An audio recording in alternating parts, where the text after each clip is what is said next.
दोस्तों तैयार हो जाओ एक और जबरदस्त सफर के लिए। आप देख रहे हैं कायदे एक्सप्लेनर्स, जहां हम लाते हैं ऐसी कहानियां जो दिमाग हिला देंगी। सोचो अगर किस्मत आपको एक और मौका दे तो क्या आप दुनिया बदल दोगे? चलिए शुरू करते हैं आज का धमाका। स्टोरी शुरू होती है एक ऐसे आसमान से जो पूरी तरह सफेद बर्फ से ब्लैंकेटेड है, जहां स्टॉर्म्स किसी प्लेयर के सर से भी ऊंचे हो जाते हैं। और तो और समझ लो कि मिड समर में भी बर्फ गिरना बंद नहीं होती। यहाँ ये लैंड कितनी रूथलेस है, लेकिन कभी यहाँ रेयर इवेंट ट्रिगर होता है जो डेकेड्स में सिर्फ एक बार आता है। उस वक्त गर्मी इतनी फियर्स होगी कि धरती पूरी तरह पार्च्ड हो जाएगी। और बिल्कुल वही साल आ चुका था। सिनारियो चेंज हो गया और हिल्डा की जेंटल आवाज बाहर से आई। ओलरिच, तेरी एज कभी बढ़ती नहीं और तू कभी फेड नहीं होता है ना, क्योंकि तू एक ओपी रैंकर लगता है। ओलरिच ने बिना किसी हरी के कहा, इंडीड। हिल्डा मुस्कुरा रही थी, लेकिन दिल में दर्द था। उसने सवाल पूछा और उसमें गहरा एहसास छिपा था। रुको और बताओ, क्या ऐसी लाइफ जीना किसी एंडलेस क्वेस्ट की तरह? क्या ये दुख की कोई अनंत चेन है? अब एलरिच ने अपने थॉट्स को अनलीश किया, दिल के सारे राज खोल दिए। वक्त की क्लॉक तो तेजी से स्प्रिंट कर रहा है और मैं अकेला पीछे रह गया हूं। वो एल्व्स भी जो खुद को इमॉर्टल रैंकर समझते थे, आखिर उनका भी एंड गेम आ गया। और तो और वो लेजेंडरी ड्रैगन एंसेस्टर जो मुझसे सदियों पहले स्पॉन हुआ था, वो भी किसी दूर दराज लैंड में धूल बनकर मिट गया। एलरिच ने सामने उस गहरे वॉइड में अपनी नजर डाली। मैंने बहुत से लोगों को जाते देखा है, जैसे कोई मॉब डिस्पॉन हो रहा हो, और अभी तो बहुत से लोगों को जाना बाकी है। वो आगे बढ़ने लगा और अपनी बात कंटिन्यू की। तो तेरे सवाल का जवाब ये है कि बिल्कुल, ये एहसास बहुत ज्यादा दर्द देता है, लेकिन क्योंकि हम मॉर्टल्स हैं तो ये सारी मेमोरीज धीरे धीरे फेड हो जाएंगी। ये प्रेजेंट एक दिन पास्ट बन जाएगा और पीछे छोड़ जाएगा सिर्फ बस कुछ टूटे फूटे मेमोरीज के फ्रैगमेंट्स बचेंगे। और वो दर्द आखिर में वक्त के साथ बदल जाएगा एक पुरानी याद में। ये सुनकर हिल्डा ने स्माइल किया और फिर से पूछा, तो क्या एक दिन मैं तुम्हारे लिए बस एक मेमोरी बनकर रह जाऊंगी? जवाब जो मिला उसमें एक बहुत गहरा और दर्द भरा सच था। मुझे डर है कि हाँ। लेकिन हिल्डा ने कोई ब्लेम नहीं डाला। अगर तुम कहो कि तुम मुझे हमेशा याद रखोगे तो वो मेरे लिए एक बहुत ही रेयर और ओपी लेवल की खुशी होगी। फिर वो धीरे से आगे बढ़ी। रुको और मेरी बात सुनो, मैं तुम्हें एक सीक्रेट क्वेस्ट जैसी रिक्वेस्ट देना चाहती हूँ। हिल्डा ने अपना सर झुकाकर एहसास जताया। जब मैं आखिरी बार अपनी आंखें बंद करूंगी तो मैं बेग करती हूँ कि तुम मेरा टाइटल एक्सेप्ट कर लो। उसकी आवाज एहसास से भरी थी। उस पे पूरा ट्रस्ट कर, इस टेरिटरी पे रूल कर, लोगों को प्रोटेक्ट कर, और मेरे लिए ये क्वेस्ट वाली जर्नी हमेशा कंटिन्यू रखना। और ऑलरिच की आंखों में जिसने उसकी इमेज रिफ्लेक्ट की, मेरी इस याद को अपने दिल में हमेशा के लिए लॉक कर ले, जब तक तू कर सके। पुरानी यादें ट्रिगर हो गई। हिल्डा की विश के बावजूद वो तब से साथ थे जब हिल्डा एक यंग रुकी थी। मेरी यादें उसके बारे में भी एक दिन सिस्टम से फेड हो जाएंगी। रिच की यादें लोड होती रहीं, फिर भी उसे पता था कि वो वक्त जरूर आएगा जब वो लोग जो ये यादें शेयर करते थे वो सब चले जाएंगे। आज की हिल्डा ने स्माइल किया और वो ओपी लीडर्स रिंग उसके हाथ में दे दी। एक ऐसा दिन आएगा जब सबसे पुरानी मेमोरीज भी सिस्टम से वाइप हो जाएंगी। रोशनी धीरे धीरे कम होने लगी और ओल्ड्रिच ने अपनी मुट्ठी ऐसे भींच ली जैसे वो उससे किया हुआ वादा पूरा करने के लिए अपनी पूरी विल पावर लगा रहा हो। लेकिन मेरी लाइफ यहाँ खत्म नहीं होती। हिल्डा की डेथ स्क्रिप्ट का एक इनएविटेबल हिस्सा थी। ये होना ही था। तो ओल्ड्रिच ने बड़े आराम से उस टूमस्टोन को टच किया। तभी अचानक पीछे से एक आवाज आई जिसका एहसास उसे पहले नहीं हुआ था। सर, स्टुअर्ड ने रिस्पेक्ट के साथ बात शुरू की। सिस्टम ने अचानक अलर्ट ट्रिगर किया। हवा में अभी भी फ्रॉस्ट डैमेज का खतरा है। बाहर का माहौल काफी कोल्ड है। दर्द काफी है, पर आप प्लीज अंदर चलिए। लेकिन ओल्ड्रिच के दिमाग में कुछ और ही क्वेस्ट चल रहा था। उसने सोचा, अब रुको मत, बस आगे बढ़ते जाओ। सर्वाइवल के लिए यही जरूरी है। लेवल अप करने के लिए आगे बढ़ना ही होगा। फिर उसने अपनी दिल की आवाज सबके सामने रखी। ये बात उसे अब समझ आ गई थी। हाँ, मुझे वही करना चाहिए। क्योंकि ओल्ड्रिच अब अंदर की तरफ बढ़ने लगा, जैसे कोई नया स्टेज शुरू हो रहा हो। भले ही नए लोगों से मिलना हमेशा सेपरेशन पर खत्म हो, स्टोरी तो आगे बढ़ेगी। उसके कदम थोड़े स्लो थे, जैसे वो हर एक पास्ट मेमोरी को प्रोसेस कर रहा हो। वो उस हर एक एहसास को दोबारा जी रहा था जो वक्त उन्होंने साथ बिताया था। हमारा साथ सिर्फ दर्द और गम ही नहीं लाएगा।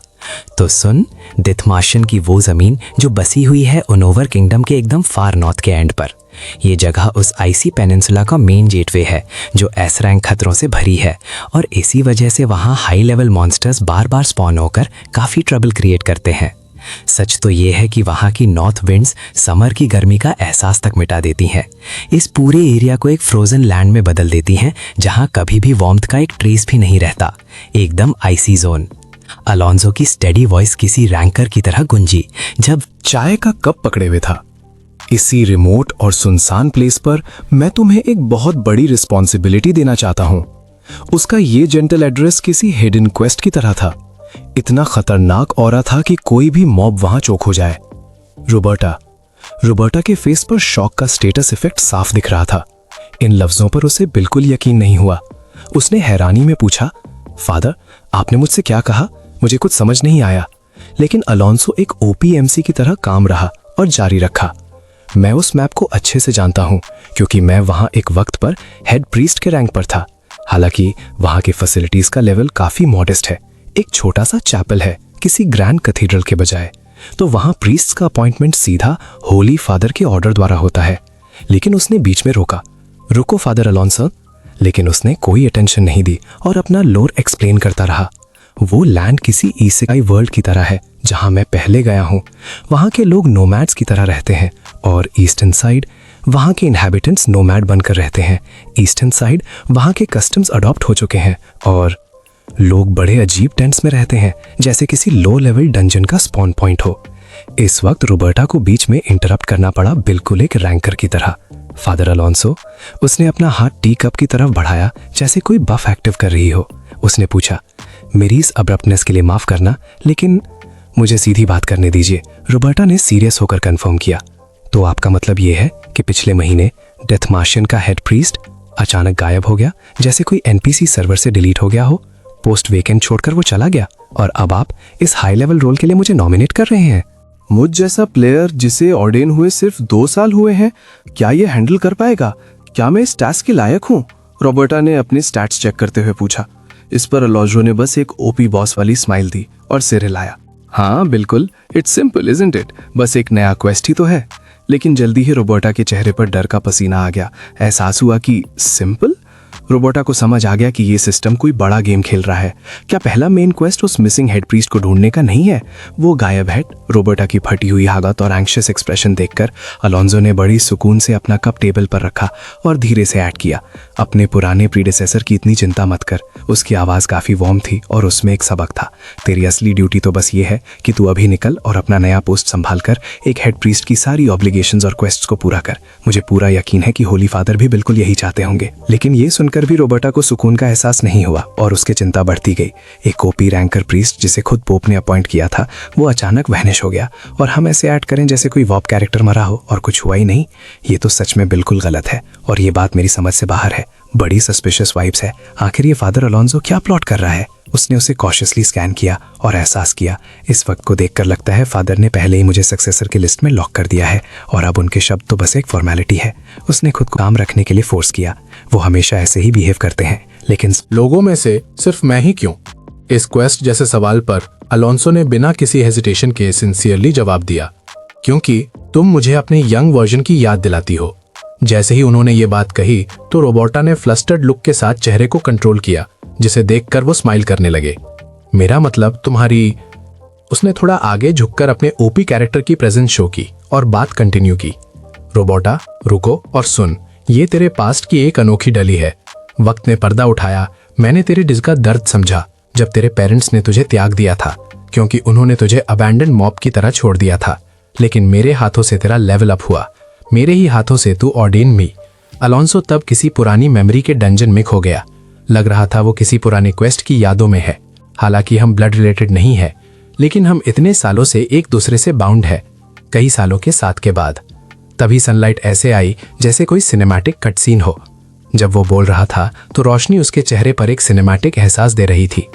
तो ये नेचुरल है कि हमारे ट्रेट्स और स्किल्स काफी मिलते जुलते हैं। हमारी सिमिलैरिटीज देखकर ये समझ आता है। रोबर्टा अभी भी बिविल्डर्ड है गई, वो शॉक में थी। लेकिन अलोंसो ने एक प्रो रैंकर की तरह कामली अपनी बात जारी रखी। मेरे यंग डेज में डेथ मार्शियन में एज अ हेड प्रीस्ट मेरा परफॉर्मेंस एकदम ओपी था। वहां हेड प्रीस्ट के तौर पर मेरी स्किल सेट टॉप टियर थी। अब उसके चेहरे पर एक स्माइल आई और मुझे पूरा यकीन है कि सिस्टम अब कोई नया हिडन मिशन अनलॉक करने वाला है। तू भी वही करेगी। रोबोटा ने अपने पास्ट की मेमोरीज को स्कैन किया। अपने गुजरे हुए वक्त पर अलोंसो ने ही मुझे रेस किया था। मेरा बचपन फेरी टेल से नहीं बल्कि उसकी ओपी एडवेंचर्स की स्टोरी से भरा था। वो कोई मामूली कहानियां नहीं बल्कि हाई रैंक मिशंस थे। उसके दिमाग में अलोंसो के वर्ड्स गूंजने लगे, लेकिन उसने एक बार भी उस वक्त के बारे में नहीं सुना था जो उसने डेथ मार्शियन में स्पेंड किया था। घोड़ा धीरे चल रहा था क्योंकि रोबर्टा को एहसास हो रहा था कि आखिर इस लैंड में उसने क्या हाइड कर रखा है। कुछ ही वक्त में वो डेथ मार्शियन के पास पहुंच गए। रोबर्टा ने फोर्ट्रेस को देखा और अपना डिसीजन लॉक किया। अब जब बात यहां तक आ गई है तो मुझे खुद ही ट्रूथ को अनकवर करना पड़ेगा। उसका घोड़ा गेट के सामने रुका और मैंने भी वैसा ही किया। गेट के ठीक सामने अपनी पोजीशन होल्ड की। रास्ते में चलती हुई रूमर्स ने सिस्टम अलर्ट्स ट्रिगर कर दी और फिर गार्ड्स ने एकदम कोल्ड वॉइस में ऑर्डर दिया, रुको। उनका ऑरा एकदम चिलिंग था। उसने रोबर्टा को स्कैन किया और पूछा, तू कहां से स्पॉन हो रही है? रोबर्टा ने हाथ उठाया और सिचुएशन समझाई। मैं गनीमिया से आई एक क्लेरिक हूं। मेरा क्लास हीलिंग और सपोर्ट है। मैं यहाँ लॉर्ड को रिस्पेक्ट्स देने आई हूं। तो इस बात ने तुरंत ही किसी हाई लेवल एंटिटी का ध्यान ड्रॉ कर लिया। एक ईस्ट, फिर सामने आया बर्नहार्ड, जिसका साइज किसी हिडन बॉस जैसा था। वो सीधा प्रकट हुआ और पूछा, क्या तू सच में गनीमिया से है? रोबर्टा उसके ओपी साइज को देखकर दंग रह गई। उनके बीच का साइज डिफरेंस देखकर उसे एहसास हुआ कि लेवल गैप कितना ज्यादा है। हॉर्स बैक पर होने के बाद भी रोबर्टा उसके आई लेवल पर ही थी। पक्का इसके पास कोई रेयर जायंट ब्लड वाली हिडन पैसिव स्किल है। हाँ, मेरा नाम रोबर्टा है। मुझे फादर अलोंसो ने इस क्वेस्ट पर भेजा है, जो इस पूरे डायोसिस के हेड रैंकर हैं, और उन्होंने ही मुझे यहाँ भेजा है, वो लेजेंडरी ग्रेट टेम्पल। ये सुनते ही बर्नहार्ड को अभी भी थोड़ा डाउट था, तो उसने पूछा, फादर अलोंसो ने पर्सनली भेजा है? क्या मैं पूछ सकता हूँ उनके साथ तुम्हारा रिलेशन क्या है? रोबर्टा ने कुछ नहीं छुपाया और सीधा आंसर दिया, एकदम प्लेनली वही तो है जिन्होंने मुझे पनाह दी। ये सुनते ही उस बंदे के चेहरे पर एक स्माइल आ गई। समझ गया, ये तो बिल्कुल ओपी न्यूज है। फादर अलोंसो हमेशा से ही बहुत ज्यादा काइंड रहे हैं। फिर बर्नार्ड ने रोबर्टा का हाथ किस करके ग्रीटिंग दी। पार्डन माय लेट इंट्रोडक्शन, थोड़ी देर हो गई। मेरा नाम बर्नार्ड मेयर है, बस बर्नार्ड बुलाओ। मैं लॉर्ड के अंडर उनकी ग्रेस से सर्व करता हूँ। उसने कहीं और देखा और थोड़ा प्राउड होकर बोला, वक्त कितनी तेजी से निकलता है। जब फादर अलोंसो वो यहाँ था, अभी मुश्किल से अपने 30s में था, और अब वक्त आ गया है कि उसका सक्सेसर पूरी कमांड अपने हाथ में ले ले। इस एटीट्यूड ने रोबर्टा को थोड़ा अनईजी कर दिया, जैसे कोई हाई लेवल बॉस एनकाउंटर होने वाला हो। सुनिए, मैं पहले लॉर्ड से मिलना चाहती हूँ, रोबर्टा ने रुक कर कहा। बर्नार्ड उन दोनों को अंदर की तरफ लीड करने लगा और एक्सप्लेन किया, लेकिन बदकिस्मती से लॉर्ड अभी यहाँ प्रेजेंट नहीं है। वो शायद किसी सीक्रेट क्वेस्ट पर गए हैं या काफी लंबे वक्त के लिए बाहर हैं। लेकिन इस बीच मैं तुम्हें चैपल दिखा सकता हूँ अगर तुम चाहो तो। इस रिमार्क ने रोबर्टा के अंदर क्यूरियोसिटी जगा दी। उसे समझ नहीं आ रहा था कि क्या चल रहा है। लॉर्ड कहाँ है? उसने जल्दी से उन अफवाहों को याद किया जो उसने सुनी थी। डेथ मार्शियन का रूलर कोई आम इंसान या कोई वीक मॉब नहीं लग रहा था। रोबर्टा को एहसास हुआ कि उसने जो गॉसिप सुनी थी उसमें कुछ तो सच्चाई है।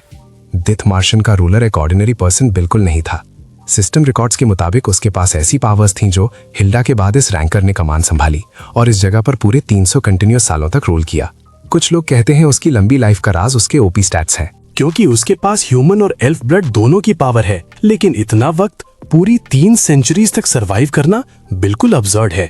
अब तक तो उसे फीबल होकर मौत के दर्द का एहसास होना चाहिए था, पर उसके माइंड में ये सवाल एक स्किल की तरह ट्रिगर हुआ। फिर भी वो अब तक बॉस की तरह सब कुछ मैनेज कर रहा है। रुको, क्या मैं पूछ सकती हूँ वो कहाँ बिजी हैं? बर्नहार्ड ने इसे कंसील नहीं किया। वो पास के एरिया में गए हैं ताकि एक इन्फेंट के लिए एक सीक्रेट रिचुअल परफॉर्म कर सकें। रोबर्टा ने जितना सुना उसकी कंफ्यूजन का लेवल अप हो गया। उसे समझ नहीं आ रहा था कि ये कैसे पॉसिबल है, क्योंकि नॉर्मली तो सिर्फ एक प्रीस्ट को ही ये परमिशन मिलती है। इस रिचुअल को परफॉर्म करने के लिए क्या यहाँ हेड प्रीस्ट के सिवा कोई और भी है? क्या इस एरिया में और भी प्रीस्ट मौजूद हैं या सिर्फ की रैंकर बचा है? इस बार उसने बस अपना सर हल्का सा टिल्टेड किया और बस देखता रह गया। एकदम सटीक जवाब दिया, नहीं। सिस्टम ने एक्सप्लेनेशन तुरंत लोड कर दी। लॉर्ड खुद इस सेरेमनी को प्रिसाइड करने वाले थे, पूरे MC स्वैग के साथ। रोबर्टा के चेहरे पर उसकी सरप्राइज साफ दिख रही थी, जैसे कोई ग्लिच आ गया हो।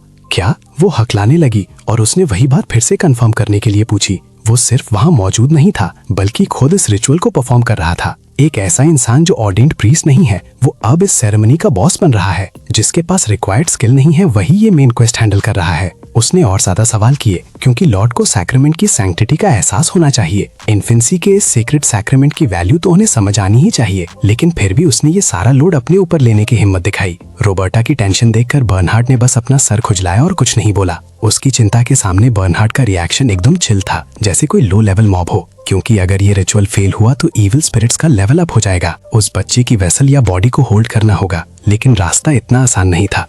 रॉबर्टा के दिमाग में सवाल नोटिफिकेशंस की तरह आ रहे थे। आखिर ये क्या हो रहा है? इन लोगों को क्या हुआ है? ये इतने ठंडे और इंडिफरेंट क्यों बिहेव कर रहे हैं? क्या इन्हें आने वाले खतरे का जरा भी एहसास नहीं है? क्योंकि ये लेवल एस थ्रेट हो सकता है। वक्त कम था तो उसने तुरंत अपना डिसीजन लॉक कर लिया। Game on. धत देरी की, बस बहुत हुआ। अपने घोड़े को मोड़ते हुए रॉबर्टा ने मूव किया। रॉबर्टा ने बर्नहार्ड को फोर्स किया, बताओ वो लॉर्ड यानी मेन बॉस अभी कहाँ छुपा है? मुझे उससे अभी इसी वक्त मिलना है, इससे पहले कि कोई बड़ा ग्लिच आ जाए। दिन ढल गया था, लेकिन फिर भी मॉब्स की भीड़ एक ही स्पॉट पर जमा हो रही थी। रॉबर्टा ने उस साइड देखा और उसे समझ नहीं आया कि वहां क्या क्वेस्ट चल रहा है। उसके दिल में एक ही डर था, क्या वो बॉस रूम वहीं पर है? उसने फौरन घोड़े से जंप मारी। रुको, अब एक्शन का वक्त आ गया है। अगर वो सेरेमनी पहले ही शुरू हो गई तो उसे हर हाल में रोकना होगा, क्योंकि अगर रिचुअल कंप्लीट हो गया तो पूरा डंजन कोलैप्स कर जाएगा। उस आदमी की गोद में बच्चा अभी भी दर्द में था और जोर जोर से रो रहा था, एकदम रोबस्टली। ये देखकर रॉबर्टा को थोड़ा सुकून का एहसास हुआ, क्योंकि अब डर कम था और वो इन्फेंट न्यूबी बिल्कुल अनहार्म्ड था, बिना किसी दर्द के। उसने फ्रैंटिकली एरिया स्कैन किया ताकि लॉर्ड की लोकेशन ट्रैक कर सके, लेकिन एक ही वक्त में रॉबर्टा लोगों की भीड़ वाले समुंदर में लॉस्ट हो गई। उसने साइड वाले बंदे के शोल्डर को लाइटली टैप किया और पूछा, रुको, क्या तुम्हें समझ आ रहा है कि लॉर्ड कहाँ है? तभी एक काइंड अनपीसी गर्ल ने रिप्लाई दिया, वहां देख, वो ओपी लॉर्ड वहीं खड़े हैं। तो रॉबर्टा की नजर एक बार फिर से पलट गई उस बेबी और मैन के हाथों की तरफ, और फोरहेड पर वो ग्लोइंग स्पॉट देखा। ये क्या सिस्टम ग्लिच है?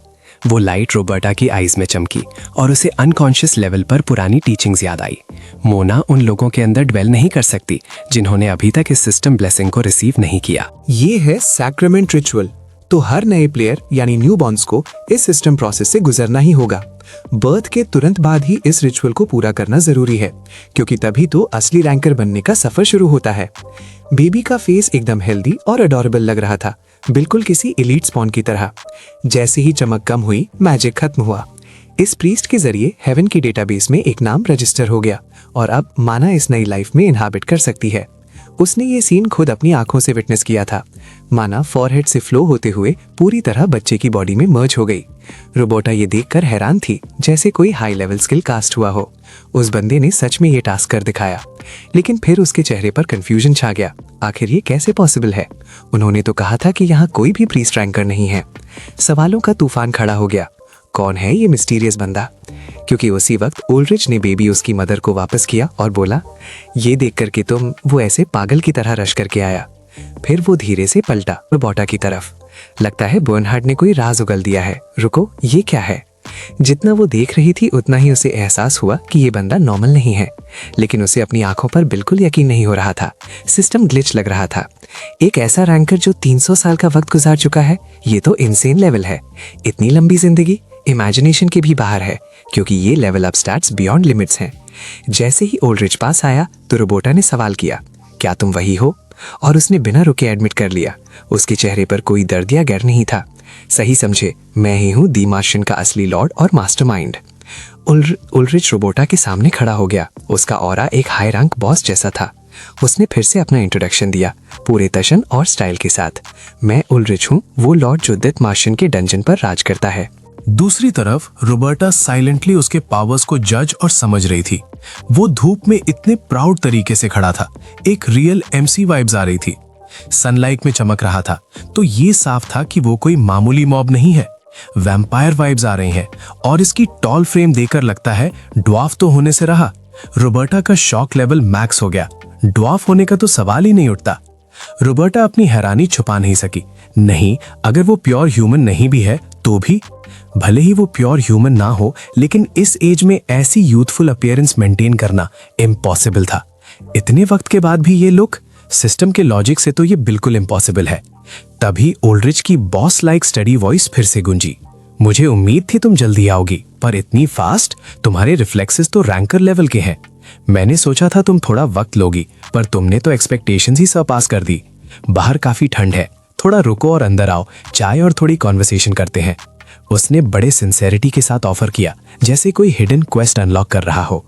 फिर वो दोनों बिना वक्त गवाए तुरंत दूसरी लोकेशन की तरफ निकल गए। उनकी मूवमेंट इतनी फास्ट थी जैसे कोई high level agility skill active हो। रॉबर्टा ने अपनी आंखें ओल्ड्रिच से नहीं हटाई, वो उसके हर मूव को स्कैन कर रही थी। ओल्ड्रिच ने बड़े काम तरीके से टी कप आगे पुश किया और पूछा, इस टी का एहसास हो रहा है? इस टी में इसका एरोमा काफी स्ट्रांग लग रहा है। क्या ये सब ही रहेगा रॉबर्टा? सब ठीक होगा? रॉबर्टा ने तभी अपना अगला मूव चलाया। उसने सस्पिशियस होके काउंटर क्वेस्ट दाग दिया, क्या तुम सच में जानते हो मैं कौन हूं? ओल्ड्रिच ने काम रैंकर की तरह सिचुएशन को हैंडल किया और एक्सप्लेन किया, अलोंजो और मैं हमेशा रेगुलर कांटेक्ट में रहे हैं, जैसे दो प्रो प्लेयर्स। उसने मुझसे कन्फाइड किया था कि वो तुझे यहाँ एक स्पेशल मिशन पे भेज रहा है। उसका प्लान तुझे इस एरिया का हेड प्रीस्ट यानी बॉस पोजीशन दिलवाना था। तो अब तुझे समझ आया, ये पूरा सेटअप शुरू से ही अरेंज था। हर एक स्टेप और हर एक मूव पहले से ही प्री प्लान था। जैसे ही रॉबर्टा ने कप उठाया, एक नया सवाल उसके दिमाग में लेवल अप हुआ, लेकिन ये किस टाइप की टी है? इसका लेवल क्या है? एल्ड्रिच बिल्कुल इम्पैसिव रहा, जैसे कोई इमोशनलेस एनपीसी रिप्लाई कर रहा हो। लोकल्स इसे सोंगवा कहते हैं, लेकिन रॉबर्टा को यह बात हजम नहीं हुई। रॉबर्टा से एंजॉय तो कर रही थी, पर उसने नोटिस किया ये सोंगवा टी, जो सोंगवा टी मेरे डेटाबेस में है, उसकी स्मेल ऐसी बिल्कुल नहीं होती। टेस्ट करते ही उसका चेहरा बिगड़ गया, जैसे किसी हाई लेवल पॉइजन का डीबफ हिट हुआ हो। इस ड्रिंक का फ्लेवर तो एकदम ही अजीब और अनप्रिडिक्टेबल था, बिल्कुल डिफरेंट। उसके सामने ओल्ड्रिच एक ओपी रैंकर की तरह सुकून से बैठा था। अपने कप के मजे लेते हुए उसने कहा, ये कोई आम जूस नहीं है, ये म्यूटेटेड पाइन है। उसने बड़ी ईज से बताया, जैसे कोई सिस्टम इन्फो अनलॉक कर रहा हो। इस लैंड की हर एक चीज और हर एक जिंदा सांस डीमन रेल्म के इन्फ्लुएंस और डार्क एनर्जी के नीचे ग्रो करती है। क्योंकि स्पीशीज ओरिजिन तो सेम है, लेकिन यहाँ का वाइब पूरी तरह करप्ट हो चुका है, तो मैक्सिमम चीजें तुम्हारे नॉर्मल वर्ल्ड से काफी अलग और डेंजरस होंगी। जो तुमने पहले देखा था उससे ये सब एक नए डंजन लेवल जैसा डिफरेंट है।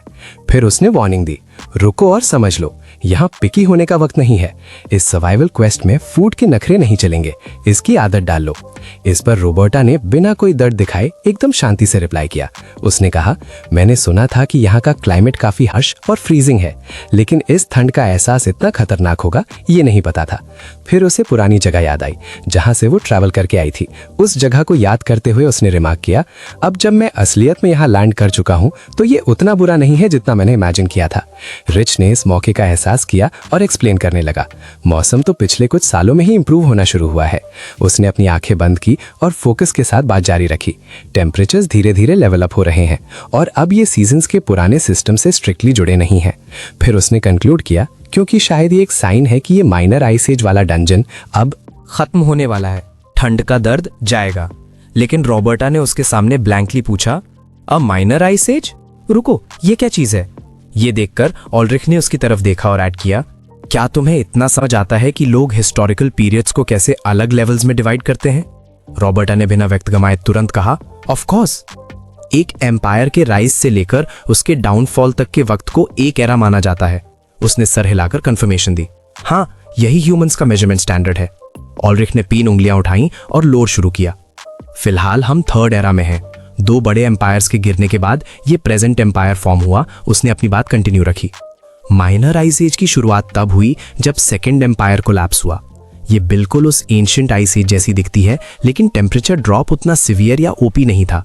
रॉबर्ट इस लेक्चर को साइलेंटली सुन रही थी, जैसे कोई क्वेस्ट समझ रही हो। इस एहसास की वजह से हम और एल्स इसे माइनर आइस एज बुलाते हैं, ताकि इसे एक ट्रू आइस एज से डिफरेंशिएट किया जा सके, क्योंकि रैंक का फर्क है। तो रुको और समझो इसका असली दर्द, क्योंकि एल्स भी इसे अलग लेवल पर रखते हैं और बस यही एक सच है जो सिस्टम रिकॉर्ड करता है। सिर्फ तब उसने धीरे से पूछा, लेवल 2 एम्पायर कोलैप्स हो गया और 400 साल का वक्त गुजर चुका है जब जॉकर डायनेस्टी ने यहां अपना सिस्टम सेट किया था। ऑल्ड्रिच पर एक बड़ा एक्यूजेशन लूम कर रहा था। लेकिन तुम तो ऐसे बात कर रहे हो जैसे तुम कोई एंशिएंट रैंकर हो, जैसे उसने रॉबर्टा के माइंड को स्किल से हैक किया हो। ऑल्ड्रिच ने सीधा डायरेक्ट मैसेज मोड में पूछा, तुम्हारे माइंड में बस यही मेन क्वेस्ट चल रहा है कि तुम्हारे सामने खड़ा ये ओपी प्लेयर असल में कौन है ना? उसने एक और मिस्ट्री बॉक्स वाला सवाल पूछा। बताओ, अलोनो ने मेरे बैकग्राउंड के बारे में क्या कहा? इस बात पर रोबोटा को बेचैनी का एहसास होने लगा। रोबोटा ने कहा उसने कुछ रिवील नहीं किया, लेकिन र्यूमर्स ये हैं कि लॉर्ड एक हाफ एल्फ रैंकर है जो सदियों से यहां इस डंजन जैसी जगह पर सर्वाइव और लेवल अप कर रहा है। 300 साल, व्री ने एकदम काम होकर रिपीट किया। पूरे 300 साल। इस बार उसने हैरत में एक लंबी सांस ली और हैरान हुआ, क्या वक्त इतनी तेजी से लेवल अप होकर गुजर गया? फिर रिच ने समझाना शुरू किया। रुको, एक बात क्लियर कर दूं तुम्हें। उसका फेस इतना सीरियस था जैसे कोई हाई रैंक बॉस हो। मैं कोई मिक्स ब्लड नहीं हूं, मैं एकदम प्योर ह्यूमन एमसी हूं। ये सुनते ही रोबोटा को बड़ा दर्द सर हुआ और उसका डाउट बढ़ गया। मैं तुम्हारी बात तब समझ पाती, लेकिन क्योंकि तुम स्लो एजिंग वाले हाइब्रिड भी नहीं लगते। इस बार ऑलरिच ने एक ओपी रैंकर की तरह एक स्मग स्माइल दी। अच्छा, क्या तुम्हें इसका एहसास भी है? उसका वो टीजिंग एटीट्यूड उसे बहुत ज्यादा अनॉय कर रहा था। क्या वो सीरियस था या बस किसी मॉब की तरह उसे मॉक कर रहा था? ऑलरिच ने बड़े आराम से अपना टी कप नीचे रखा और अपनी बात कंटिन्यू की। सिनेरियो चाहे जो भी हो, जो मैं बोल रहा हूं वो एब्सोल्यूट ट्रूथ है। मैं फोर्स नहीं करूंगा कि तुम अभी बिलीव करो, लेकिन अगर मैं एक प्रो टिप या एडवाइस दे सकूं। उसने उसकी तरफ देखा और समझाया कि हर बार ओवर थिंकिंग करना कोई वाइज मूव नहीं होता। बस ऑब्जर्व करो, वक्त के साथ आंसर खुद रिवील हो जाएगा। उन अगले शब्दों ने माहौल ऐसा बदला कि रोबेरा उसे बस देखती रह गई। तुम अभी अभी हेड प्रीस्ट के रैंक पर अपॉइंट हुई हो, है ना? तभी दरवाजे के बाहर बच्चों का एक ग्रुप अचानक से स्पॉन हो गया। उन्हें देखकर उल्रिक तुरंत खड़ा हो गया। हमें अपनी टॉक यहीं एंड करनी होगी। लगता है बाकी लोग बाहर वेट कर रहे हैं हमारा और इस नेक्स्ट फेज का मेरे पास। जैसे ही वो पोर्टल के गेट की तरफ बढ़ा, उसने ऑर्डर दिया, आज की रिचुअल सेरेमनी मैं कंप्लीट करूंगा। अगली बार से ये मेन क्वेस्ट और रिस्पॉन्सिबिलिटी सिर्फ तुम्हारी होगी, समझे? और फिर उल्रिक ने अपना डायलॉग खत्म किया एक फॉर्मल ग्रीटिंग के साथ। रोबेरा, तुम्हारे साथ पार्टी अप करके अगला मिशन करने का मुझे काफी इंतजार रहेगा। बात निकली है तो बता दूं, इमॉर्टैलिटी का ये ड्रीम हर एरा और हर वक्त में लोगों के दिमाग पर सवार रहा है। ये गॉड्स के लेवल तक पहुंचने की एक घमंडी जिद है, उनके बराबर का रैंकर बनने का एहसास है, और वो प्रिमिटिव इंस्टिंक्ट जो पुरानी चीजों से चिपके रहने पर मजबूर करती है। लेकिन फेट कभी इस चीज को अलाउ नहीं करती, ये समझ लो। ऐसा होना नामुमकिन है। इसीलिए ये मॉर्टल्स बस सुकून में रहते हैं, क्योंकि वो अभी भी जिंदा है और इस सिस्टम में एग्जिस्ट करते हैं। रोबेरा वहां डंजन के कोने में खामोश खड़ी थी। पूरा वक्त उल्रिक के मूव्स पर नजर थी, जैसे कोई हाई लेवल रैंकर एनालाइज कर रहा हो। यहाँ का इन्फेंट सैक्रामेंट कोई मामूली स्किल नहीं, इसका लेवल बहुत डीप है। इसका मतलब है बच्चे ने इस हार्श डंजन जैसे एरिया को एंड्योर किया है। इतने वक्त तक सरवाइव करने के बाद ही उसे ये स्पेशल राइट रिसीव हुआ। लेकिन ठंड इतनी थी कि उसकी बॉडी पूरी तरह शेक कर रही थी। फिर भी यहाँ के सेरेमोनियल रूल्स का सेटअप एकदम मैस लग रहा था। इतने अजीब रूल्स, भला कैसे कोई सैक्रेमेंट इतने केओस में सक्सेसफुली वर्क कर सकता है? ये तो सिस्टम लॉजिक के बिल्कुल बाहर था। सस्पिशियस चीजें यहाँ एंडलेस थी, जैसे कोई हिडन क्वेस्ट स्टार्ट होने वाली हो। तभी पीछे से एक वॉइस आई और उसने थॉट्स का चेन ही कट कर दिया। मैडम प्रीस्ट, एक ओल्ड मैन ने सामने आकर एक रेयर ऑफर दिया। वो अचानक प्रकट हुआ और बोला, थोड़ी सी वाइन लीजिए, हेल्थी स्टोर होगी। इस वाइन को देखकर बर्टा एकदम स्टार्टल हो गई और हैरानी से पूछा, क्या? तो उसने स्लोली समझाया कि ये आइटम बॉडी वार्म करने के लिए है। ये वाइन फ्रोजन बॉडी को हीट अप कर देगी और ठंड का डीबफ हटाएगी। इस काइंडनेस का एहसास होते ही उसे समझ आया कि ये कोई खतरनाक मॉब नहीं था। रोबर्टा ने स्माइल देकर शुक्रिया कहा, लेकिन अंदर ही अंदर उसे डर का एहसास हो रहा था। उसे समझ नहीं आ रहा था कि क्या इसका स्वाद उस सॉन्ग वर्ड टी जैसा अजीब होगा। लेकिन फिर भी रोबर्टा ने अब रिस्क लेने का फैसला कर ही लिया। उसने अपनी आंखें बंद की और इस पोशन को खत्म करने का डिसीजन लिया, क्योंकि ठंड के दर्द से मरने से तो ये पीना ही सबसे बेहतर मूव है। फिर रोबर्टा शॉक हो गई। उसका फ्लेवर तो एकदम लेवल अप और ओपी निकला। ये स्वाद सच में लाजवाब था। तभी बगल बैठे सिल्वर बियर्डेड मैन ने जवाब दिया। उसने बड़े जेंटल ढंग से पूछा, अच्छा है ना, ये वाइन 60 साल पुरानी लेगेसी है। इस वाइन जार को पूरे 60 साल से एज किया गया है, किसी लेजेंडरी लूट की तरह। अब इस मिस्ट्री जार की बैक स्टोरी फाइनली सबके सामने रिवील होने लगी थी। ये एक ऐसा गिफ्ट था जो मुझे लॉर्ड ऑलरिक से मिला था तब, जब मैं एक छोटा बच्चा था। वो बूढ़ा रैंकर अब पुरानी स्टोरी सुनाने लगा। वक्त पीछे गया जब उसने बताया, एक दिन मैं हंटिंग मिशन पर गया था। रुको और सुनो। उसने बताया कि एक दिन जब वो हंटिंग पर गया था अपने साथी के साथ, पिताजी और अंकल के साथ हम प्रे का पीछा कर रहे थे, जैसे कोई हाई लेवल क्वेस्ट हो। हम जंगल के काफी डीप जोन में चले गए, लेकिन तभी किस्मत ने धोखा दिया। हमारा एनकाउंटर एक खतरनाक मॉन्स्टर से हो गया। वो बड़े लोग मुझे प्रोटेक्ट करने के चक्कर में काफी दर्द और इंजरीज झेल रहे थे, लेकिन समहाउ मैंने उन्हें लिफ्ट किया और स्लेड पर रखा, जैसे कोई हिडन स्किल अनलॉक हो गई हो। स्लेड लेकर मैं फुल स्पीड में आगे भागा। पीछे मुड़कर देखने का रिस्क नहीं लिया क्योंकि वक्त कम था। लॉर्ड ऑलरिच ने डिक्लेयर किया कि मेरी ब्रेवरी ने सबकी लाइफ सेव की है और इसीलिए उन्होंने मुझे रिवॉर्ड में वाइन का ये जर गिफ्ट किया। लेकिन तभी एक थॉट मेरे माइंड में फ्लैश हुआ। मुझे एहसास हुआ कि मैं इस मीनिंगफुल वाइन को अपनी लाइफ के फाइनल मोमेंट्स में टेस्ट करना चाहता हूं। तो मैंने इसे लॉर्ड ऑलरिच को इंटरेस्ट कर दिया ताकि वो इसकी सेफ कीपिंग करें। तभी उस सिल्वर बियर्डेड मैन के फेस पर एक वार्म स्माइल आ गई। वो सिल्वर बियर्डेड मैन समझ गए थे और आज के दिन पूरा 60 साल का वक्त गुजरने के बाद उसका हाथ अनकॉन्शियसली उस बॉटल पर कस गया, जैसे कोई एस रैंक लेजेंडरी आइटम हो। आखिरकार उसने वो क्वेस्ट आइटम मुझे रिटर्न कर ही दिया। फिर वो बोला, मैं जानता हूं कि वो सस्पिशियस लग रहा होगा मैडम प्रीस्ट। मैं ये एहसास और आपका दर्द पूरी तरह समझ सकता हूं। उसकी गेज दूर होराइजन पर लॉक हो गई और उसने अपनी बात कंटिन्यू रखी।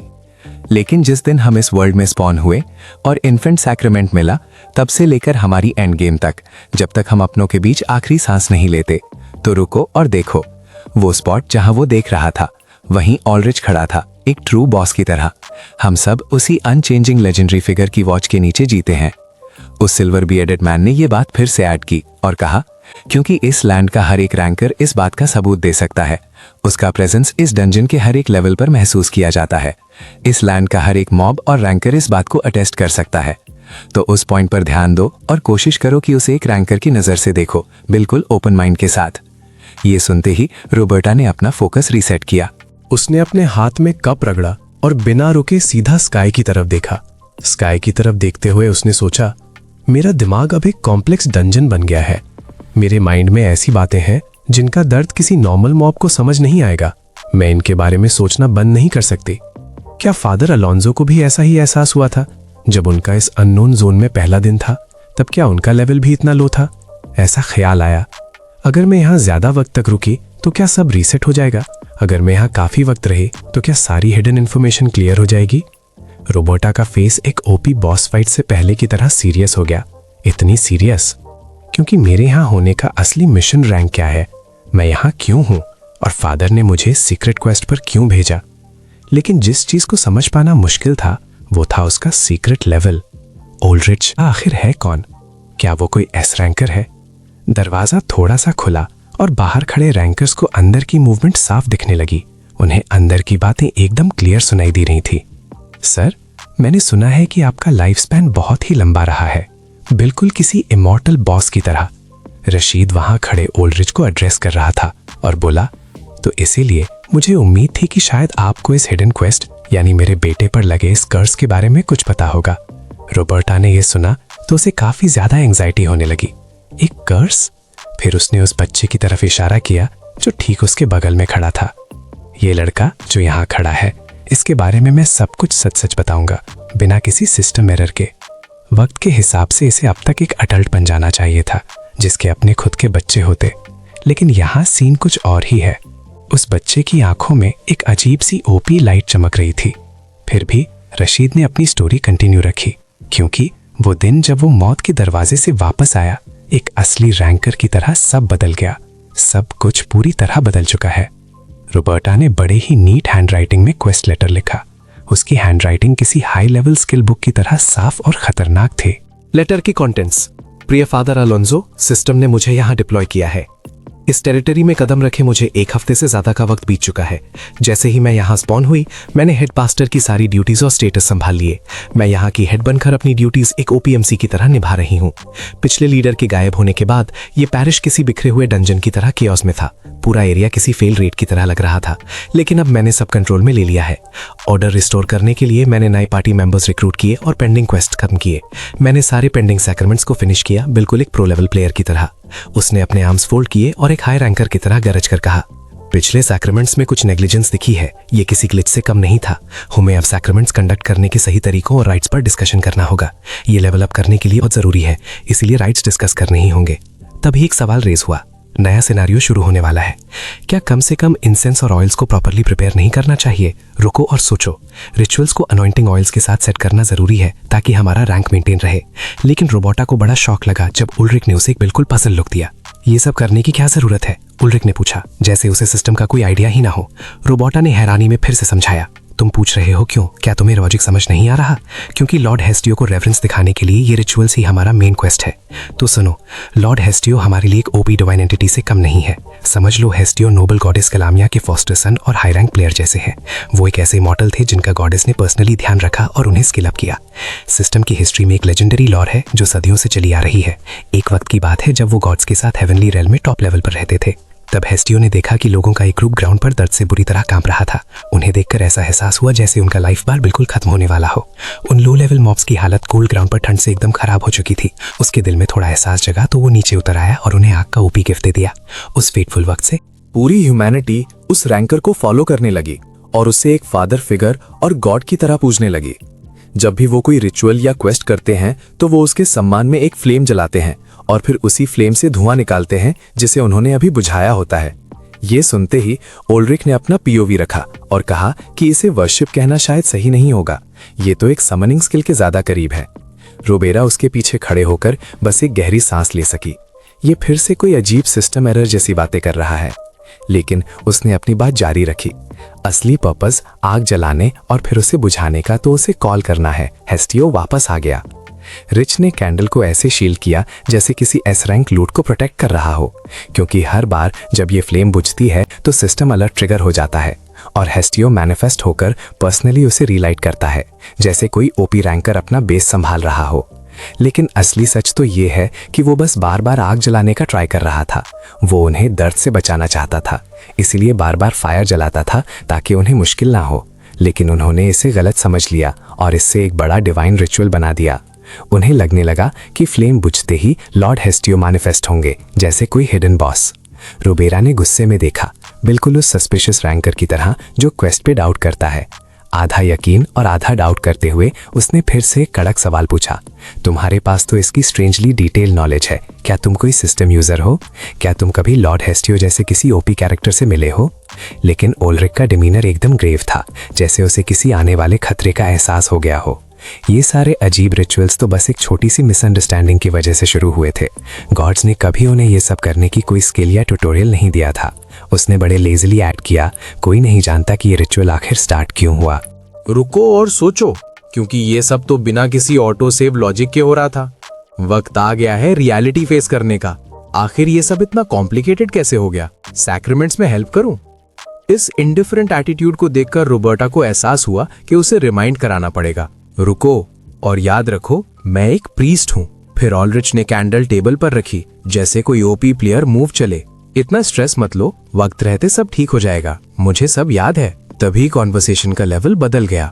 मैं तुम्हें बता रहा हूँ क्योंकि अलोंजो से भी यही कहा था। लेकिन रोबर्टा ने स्केप्टिकल होकर फिर से काउंटर किया। फादर अलोंजो ने कभी ऐसी बातें नहीं की थी। ऑल्ड्रिच ने बड़े ही काम होकर एक हाई रैंकर की तरह समझाया। तो फिर ऐसा ही सही, उसने अपना कंक्लूजन ऐड किया, क्योंकि हम एक ऐसी लैंड में हैं जहां सब अंधे हैं। रोबर्टा का लेटर आगे बढ़ा। फादर, मेरा नेचर ऐसा नहीं है और ना ही दर्द मुझे पसंद है। रोबर्टा का लेटर जारी रहा जैसे कोई सिस्टम लॉग एंट्री हो। फादर, मैं फितरत से ऐसी नहीं हूँ, ये समझ लीजिए, एकदम कट्टर किस्म का बंदा। अब तक गुस्से की वजह से रोबर्टा ने अपनी पेन को इतनी जोर से पकड़ा कि उसका निब ही फिसल गया। उसकी राइटिंग पेस सडनली एक्सेलरेट हो गई जैसे कोई फास्ट पेस्ड क्वेस्ट रिकॉर्ड कर रही हो और वो अपने सारे ग्रीवेंसेस लिखने लगी। शायद ये मेरी स्केप्टिकल नेचर की वजह से है, लेकिन अजीब बात तो ये है कि अब तक किसी ने भी उस पर हेरेसी का इल्जाम नहीं लगाया। रोबर्टा ने अपने एक्सपीरियंस के बारे में और स्टैट्स ऐड किए, चाहे मैं उसके बारे में कितना भी डेटा निकालने की कोशिश करूं। तभी दूसरी साइड से एक वॉइस आई।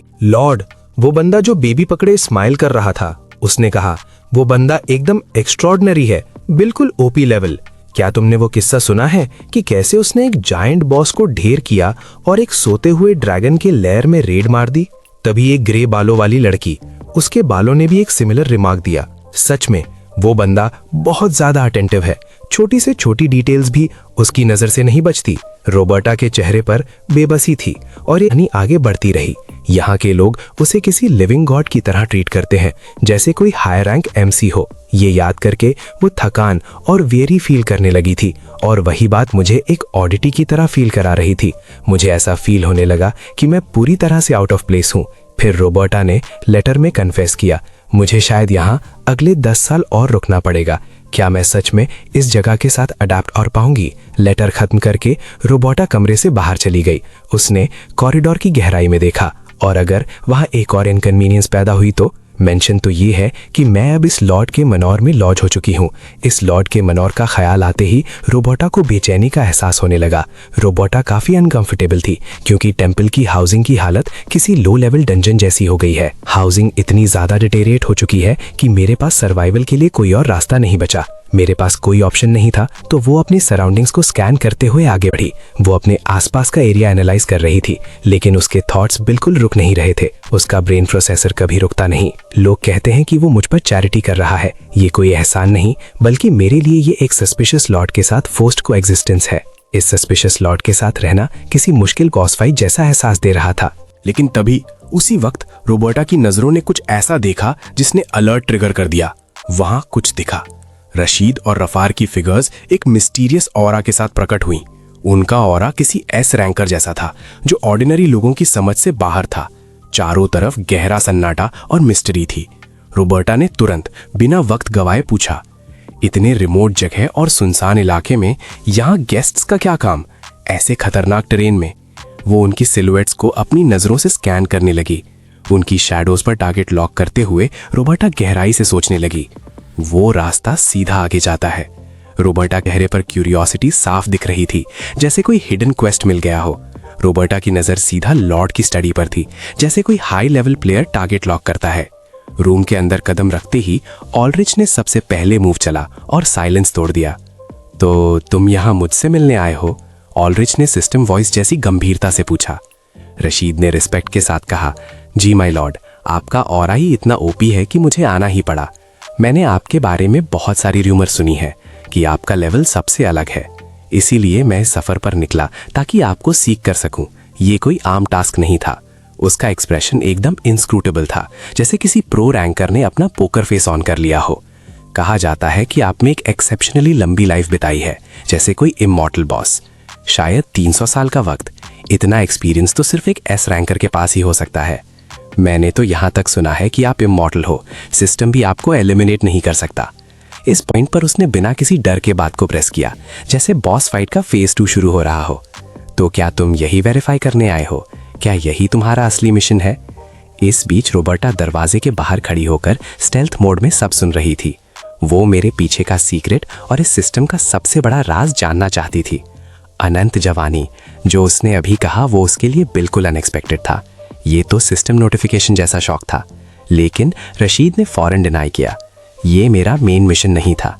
मेरा प्राइमरी पर्पस तो कुछ और है। असली रीजन जिसके लिए मैंने आपको ढूंढा माय लॉर्ड, वो बात ही कुछ अलग लेवल की है। उसने रफार का हुड हटाया, जैसे कोई हिडन स्टैट्स रिवील कर रहा हो।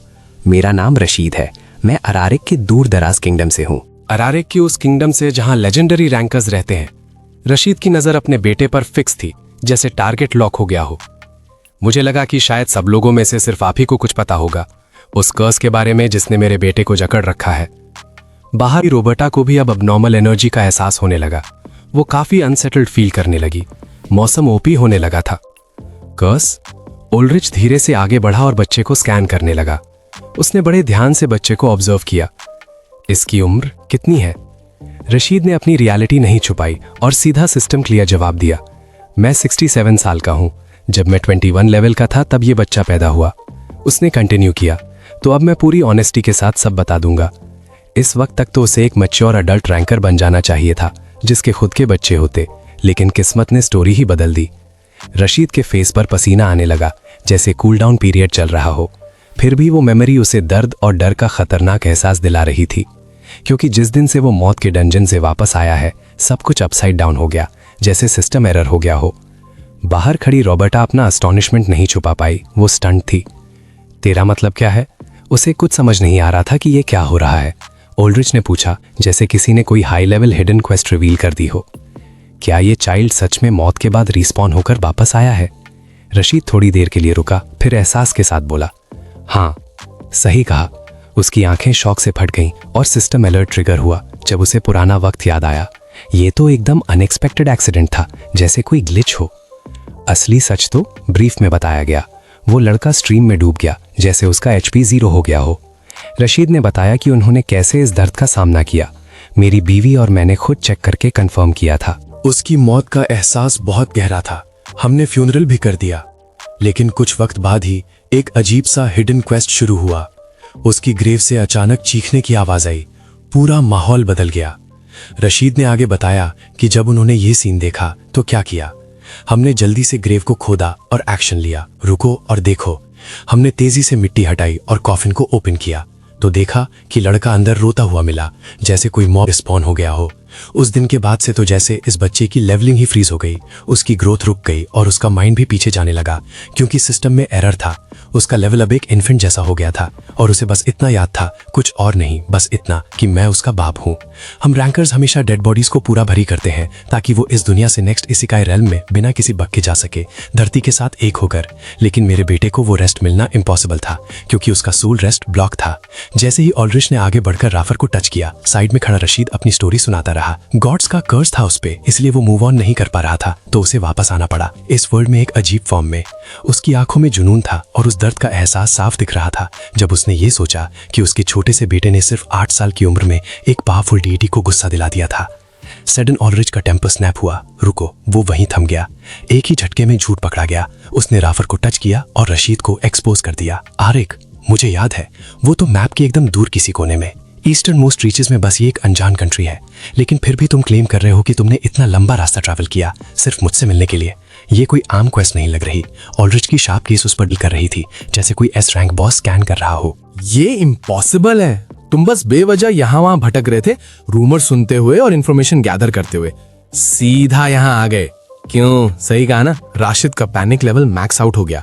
जैसे ही वो एक्सपोज हुआ, उसका सिस्टम पूरी तरह पैनिक मोड में चला गया। किसी भी बीमारी या कर्स को तो प्रीस्ट अपने स्किल से ट्रीट कर सकते हैं। रुको, अगर वो फेल हो जाएं, तो हाई लेवल मेजेस और एल्केमिस्ट भी तो हैं। ऑल्ड्रिच की नजरें राशिद पर टारगेट लॉक की तरह टिकी रहीं। अगर वो सब भी हार मान चुके हैं तो समझ लो, तो फिर ये यकीनन कोई नॉर्मल कर्स नहीं बल्कि OP लेवल की मुसीबत है। उसने अपनी आवाज को लो टोन में रखा, जैसे कोई सिस्टम डिमांड हो। सच बताओ, वरना रैंकर का प्रेशर तुम्हारा दम घोट देगा। ऑल्ड्रिच को एहसास हुआ कि सामने वाला कोई मामूली प्लेयर नहीं, काफी OP है। सीधे सीधे बता, तूने इस बच्चे के साथ कौन सा गंदा गेम खेला है? राशिद के चेहरे पर सिर्फ मौत का खौफ था जब उसने पुरानी बात याद की। वो उस दर्द भरी बात को याद करने लगा। बात पुरानी थी, लेकिन करीब 30 साल पुराना वक्त था। पूरा एरिया एक क्योटिक डंजन बन चुका था। तबाही ने पूरे इलाके को घेर लिया था। बचे थे तो सिर्फ मौत के निशान। अटैक के ऑर्डर्स गूंज रहे थे और मॉब्स की तरह सब शोर मचा रहे थे। धीरे धीरे वो गेट खुला, बिल्कुल किसी रैंक केस इंस्टेंस की तरह। सिटी गेट खुल रहा था और ह्यूमंस बिना सोचे समझे अंदर घुसे, सीधा चार्ज कर दिया। लेकिन तभी पीछे से एक भयानक आवाज आई। पीछे से आवाज गूंजी, ओए राशिद। तो वो रुका और पीछे देखा। उसने धीरे से आगे कदम बढ़ाया और सारी सिचुएशन एक्सप्लेन की। ये बॉस का ऑर्डर है, क्वेस्ट पूरा करने के लिए अंदर घुसो अभी, और उस बुढ़ाओ को कैप्चर कर लो। राशिद ने एक ब्लैंक फेस के साथ पूछा, कैप्चर किसे करना है एग्जैक्टली? क्वेस्ट डिटेल्स अभी भी अनक्लियर थी। सोल्जर ने बस एक बेसिक एक्सप्लेनेशन दी। मुझे खुद ज्यादा डिटेल्स नहीं पता। उसके वर्ड्स में कोई तो मिस्ट्री थी, लेकिन बॉस के मुताबिक वो टारगेट कोई मामूली इंसान नहीं, बाल्कि एक लेजेंडरी अल्केमिस्ट है जो इमॉर्टैलिटी की रिसर्च कर रहा है। मौत को मात देने वाला स्किल, ये तो किसी OP रैंकर का काम लग रहा था। वो फोर्ट्रेस रेगिस्तान की जलती हुई धूप में खड़ा था। बाहर से तो जगह काफी ग्रैंड लग रही थी, लेकिन अंदर कोई लाइफ साइन नहीं था। पूरा एरिया बिल्कुल साइलेंट था, जैसे कोई ग्लिच वाला डंजन हो। वहां एक भी सोल नहीं दिख रही थी। क्या वो टारगेट पहले ही यहाँ से एस्केप कर गया? रशीद के फुटस्टेप्स कॉरिडोर में गूंज रहे थे। रशीद को एहसास हुआ कि रास्ता बिल्कुल खाली है। उसकी आंखें हर तरफ मूव हो रही थीं, जैसे वो कोई हिडन ट्रैप या एनिमी स्कैन कर रहा हो। वो हर कोने को चेक कर रहा था, सिस्टम अलर्ट का इंतजार करते हुए। कुछ तो अनयूजुअल है। अगर ये सच हुआ तो ये एक बड़ी न्यूसेंस बन जाएगी। फिलिक दरवाजा पुश करके रूम में एंटर होते ही उसने देखा एक पॉट बॉयल हो रहा था। रशीद को ये ऑड लगा, क्योंकि लगता है वो इतनी हंसते में था कि उसने आग बुझाने का वक्त भी नहीं निकाला। लेकिन उसी मोमेंट पर उसकी नजरों ने उसे देखा। वही टेस्ट ट्यूब टेबल पर रखी थी, जिसमें कोई अजीब सा मिस्टीरियस लिक्विड था। रशीद ने पूरा सीन समझ लिया और रिकॉग्नाइज किया, ये नॉर्मल नहीं है। एक कोल्ड शाउट का एहसास हुआ जो अगले ही सेकंड गुंजी, रुको, अपने गंदे हाथों से इसे टच मत करना। फिर एक हाई लेवल रैंकर रूम में बर्स्ट होकर आया। रशीद ने इंस्टेंट रिएक्ट किया और अपनी ओपी सोड निकाली, लेकिन बिना दर्द महसूस हुए ओपोनेंट ने स्ट्राइक कर दिया था। सबसे पहले उसकी आंखें टेरर से फट गईं, क्योंकि ये हाथ देखकर वो डर गया था। एक ब्लाइंडिंग लाइट चमकी और अगले ही पल एक भयानक तबाही शुरू हुई। बूम! क्या ये माना की पावर थी? पूरा रूम एक रैक बन गया। कमरा बिल्कुल तबाह हो चुका था, जैसे किसी हाई लेवल डंजन बॉस ने अटैक किया हो। वो एल्केमिस्ट उस थिक स्मोक की वजह से बुरी तरह खांसना लगा। तभी उसे एहसास हुआ कि सब कुछ बर्बाद हो चुका है। उसकी प्रेशियस टेस्ट ट्यूब फ्लोर पर गिरकर पूरी तरह स्पिल हो गई थी। एल्केमिस्ट हॉरर में वहीं घुटनों पर बैठ गया तो उसका घमंड टूट गया। इम्पॉसिबल! चिल्लाते हुए वो लिक्विड समेटने के लिए पागल की तरह भागने लगा। वो उस लिक्विड को वापस ट्यूब में भरने की कोशिश करने लगा, लेकिन वक्त निकल रहा था। ये उसका सबसे प्रेशियस ट्रेजर था, लेकिन ये तो कर्स्ड और डैम्ड निकला। इतना करने के बाद वो एल्केमिस्ट लड़खड़ाते हुए वहां से भागने की कोशिश करने लगा। उसे नहीं पता था कि रशीद को होश आ चुका है और एमसी ने टारगेट लॉक कर लिया है। रशीद की कॉन्शियसनेस वापस आ गई थी। सिस्टम ने अवेकनिंग अलर्ट दे दिया था। रशीद की सोड पूरी फोर्स के साथ आगे बढ़ी और उसने एल्केमिस्ट की चेस्ट पियर्स कर दी। उसका पूरा बॉडी थर थर कांपने लगा। क्रिटिकल डैमेज का एहसास हो गया था। उसके दर्द भरी आवाजें निकलने लगी। बॉस फाइट का एंड अब करीब था। उसके मुंह से खून निकला और रशीद के हाथों पर लाल धब्बे छोड़ गया। रशीद के हाथ रंग चुके थे। उसने बिना किसी रहम के अपनी स्वॉर्ड वापस खींची। तलवार निकलते ही वो एल्केमिस्ट अपना दर्द से भरा जख्म दबाने लगा। एगनी में तड़पते हुए अचानक उसके क्लोक ने आग पकड़ ली। रशीद ने कुछ नहीं किया। वो बस एक ओपी रैंकर की तरह वहां खड़ा रहा। वो बस देखता रहा कैसे वो एल्केमिस्ट एक जिंदा मशाल बन रहा है। वो लिविंग टॉर्च बन गया, लेकिन जल्द ही वो नीचे ढेर हो गया, सीधा रिमोर्स के अबिस में गिरते हुए। उसी मोमेंट पर मुझे एहसास हुआ। उस वक्त मुझे उस कड़वे सच का पता चला जो काफी अजीब था। सच ये था कि आखिर में वो सिर्फ देखता रह गया, जमीन पर पड़ी उस टेस्ट ट्यूब को। तो ये था असली सीन। जिस नौजवान को मैंने अभी स्ले किया था वही असली एल्केमिस्ट था। एल्केमिस्ट खत्म। रशीद की बैंडेज तुरंत कर दी गई। क्या उन्होंने साफ नहीं कहा था कि वो टारगेट एक बुढ़ा आदमी है? एक बुढ़ा आदमी? क्योंकि तभी उसके बगल वाला बंदा गिर गया, एकदम खामोश, सोच में डूबा हुआ। क्या उनका मतलब था कि वो बंदा इमोर्टैलिटी की क्वेस्ट ढूंढ रहा था? शायद उसने अपनी एज को स्लो करने का कोई सिस्टम हैक ढूंढ लिया था। उसे एक गहरे डर का एहसास हुआ। अगर ऐसा था तो इसका मतलब वो इटर्नल लाइफ के रैंक के बहुत ही करीब पहुंच चुका था। अगर मैंने उस बॉस को खत्म नहीं किया होता तो पता नहीं, शायद वो सच में सक्सेसफुल हो जाता। उसने उसे तुरंत वहां ही रोक दिया। रुको और मेरी बात सुनो राशिद। उस आदमी की नजरें एक कोल्ड रैंकर की तरह चमकी। पूरी हिस्ट्री में जितने भी लोग इस इमोर्टैलिटी के लिए बेवकूफों की तरह पागल हुए हैं, उनमें से किसी की भी विश पूरी नहीं हुई और ना ही उन्हें कोई सुकून वाला एंड मिला। उसके बोलने का तरीका बहुत हार्श लेकिन प्रैग्मेटिक था। ऐसी पावर के पीछे भागने का रिजल्ट सिर्फ एक भयानक और दर्द भरी मौत है, बिल्कुल उस मॉब की तरह। इतना बोलकर वो पलटा और डंजन से एग्जिट ले लिया। शायद इस क्वेस्ट का एंड इसी तरह होना ही बेस्ट था। खुद को दर्द मत दे के तूने उस एल्केमिस्ट को स्ले किया। बॉस बस कुछ वक्त के लिए डिल्यूटेड हो गया था। वो जल्द ही ये सब भूल जाएगा, लेकिन उसे ये एहसास नहीं था कि असल खेल क्या है। उसे ये नहीं पता था कि रशीद ने वो वाइल पहले ही हाइड कर दी थी, लाइक एन ओपी रैंकर। हालांकि मैं उसकी बात पूरी तरह समझ गया था, तो भी मैं उस रेयर एलिक्सर को डिस्कार्ड नहीं कर पाया, क्योंकि वो एल्केमिस्ट का एलिक्सर था। और दूसरी साइड पर रोबोटा दरवाजे के पीछे छुपी हुई ईव्सड्रॉप कर रही थी। स्टेल्थ मोड ऑन था। The system is watching. उसके यूथफुलनेस ने मेरे रिजॉल्व को और भी ज्यादा बफ कर दिया था। रशीद की आंखों में घबराहट थी, लेकिन वो ग्रीड से नहीं भरा था। वो इमोर्टैलिटी की लस्ट से नहीं, बल्कि एक अलग एहसास से ड्रिवन था, क्योंकि उसे लगा कि इस आइटम को सेल करके वो एक ह्यूज सम गेन कर सकता है। उसने फिर से अपने बेटे पर नजर डाली। वक्त जैसे रुक सा गया था, मगर ठीक उस इंसिडेंट के बाद मेरे बेटे का एक भयानक एक्सीडेंट हो गया। राफर की बॉडी को देखकर समझ आ रहा था कि उसका HP 0 हो चुका था। राफर की लिम्प बॉडी को पकड़कर रशीद ने फौरन वो S रैंक वायल खोला। उस पॉइंट पर रुको मत, मुझे जो भी करना था वो मैं कर गुजरने को तैयार था, चाहे कोई रेयर ट्रेजर ही क्यों ना हो। उसकी कोई वैल्यू नहीं थी मेरे बेटे के आगे। रशीद का मिशन सिर्फ अपने बेटे की लाइफ को किसी भी तरह रिवाइव करना था। अगर ये वाकई कोई डिवाइन एलेक्सर था तो ये मिरेकल सिस्टम को हिला देता। रशीद ने बिना सोचे वो सारा लिक्विड सीधा रफार के मुंह में उलट दिया। सारा लिक्विड रफार के अंदर गया। अब देखना था कि स्टेटस रिकवर्ड होता है या नहीं। मुझे सिस्टम आइटम पर भरोसा था कि ये मेरे बेटे को रिस्टोर कर देगा, लेकिन उसके बाद स्टैट्स इंप्रूव नहीं हुए, बल्कि वो और वीक हो गया। फिर भी उस हाई ग्रेड पोशन को कंज्यूम करने के बाद भी वो लड़का तुरंत होश में नहीं आया। जब उसकी सांसें रुकी तो मैंने उसे डेड समझ लिया और बहुत दर्द के साथ बरी किया। लेकिन एक दिन उसकी ग्रेव से अचानक भयानक स्क्रीम्स आने लगी। रशीद की आवाज एहसास और दर्द से भरी थी। मेरे लॉर्ड, उसके बाद जो कुछ भी हुआ उस वक्त वो सब बिल्कुल वैसा ही है जैसा मैंने बताया, क्योंकि ब्लड टाइज ही सबसे स्ट्रॉन्ग बॉन्ड होता है। मेरी वाइफ और मैंने अपने बच्चे पर से उम्मीद कभी नहीं हारी और हम लगातार केयर करते रहे। हम हर वक्त अपने चाइल्ड के साथ खड़े रहे। एट उस वक्त रफर अपने ही हाथ को चबा रहा था जैसे कोई सिस्टम ग्लिच हो गया हो, जब तक वो पूरा लाल नहीं हो गया। लेकिन मरने से पहले उसने इस सच को डिनाई कर दिया। रशीद की बातों ने उल्रिक के दिमाग में चल रहे शक को कन्फर्म कर दिया कि वो बच्चा अब उनका नहीं रहा। सिस्टम ने उसका स्टेटस चेंज कर दिया है। अब उसे एहसास हुआ कि वो बच्चा हमारा नहीं लग रहा, जैसे किसी ने उसकी आईडी स्वैप कर दी हो। वो और कुछ बोलने ही वाला था कि रफार ने सडनली एक स्प्रिंट मारी और भाग गया। ये देखकर रशीद ने बिना वक्त गवाए उसकी शोल्डर पकड़ ली, जैसे किसी बॉस मॉब को ट्रैप कर रहा हो। नहीं, रुक जा कमीने बच्चे, रशीद ने चिल्लाया। लेकिन सीन पलट गया। फिर एकदम से पूरे कमरे में एक दर्द से भरी चीख गूंजी। उसने अपना हाथ पकड़ लिया जहां बच्चे के दांतों के निशान पड़ चुके थे। क्या खतरनाक डैमेज था। उसका हाथ बच्चे के काटने से जख्मी था, क्योंकि ये एक सीधा क्रिटिकल हिट था। सडन एक्शन से टेबल पर रखी एप्पल्स की बास्केट फ्लोर पर गिर गई। राफर ने एक वाइल्ड एनिमल की तरह उन्हें जल्दी से लपक लिया, जैसे कोई रेयर लूट कलेक्ट कर रहा हो। उसने सारे एप्पल्स ऐसे उठाए जैसे एकदम कोल्डली बोला, मैं समझ सकता हूं। मैं अंदाजा भी नहीं लगा सकता तुमने यहां तक आने के लिए कितना दर्द एंड्योर किया है।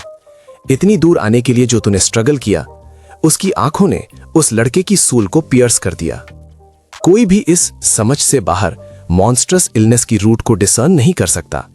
ये कोई हाई लेवल कर्स है और तुमने यकीनन वो काउंटलेस हार्श वर्डिक्ट सुने होंगे कि तुम्हारा बेटा अब क्योर के बियॉन्ड है।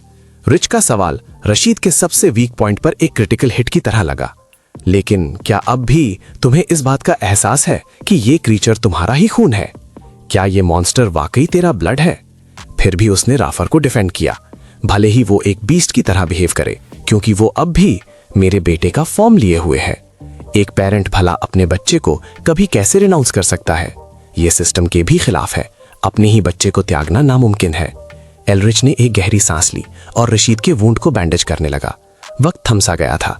कितनी पिटिएबल सिचुएशन है। उसकी कोल्ड गेज एक ओपी रैंकर की तरह नीचे थी। उस आदमी पर नजर टिकी थी, बिल्कुल वही तुम्हारी बीवी ने क्लेम किया था। वो चीज तुम्हारा बेटा नहीं है। स्टार्ट से ही उसमें कोई लाइफ फोर्स नहीं थी। शुरुआत से ही उसमें कोई इंसानी एहसास नहीं था।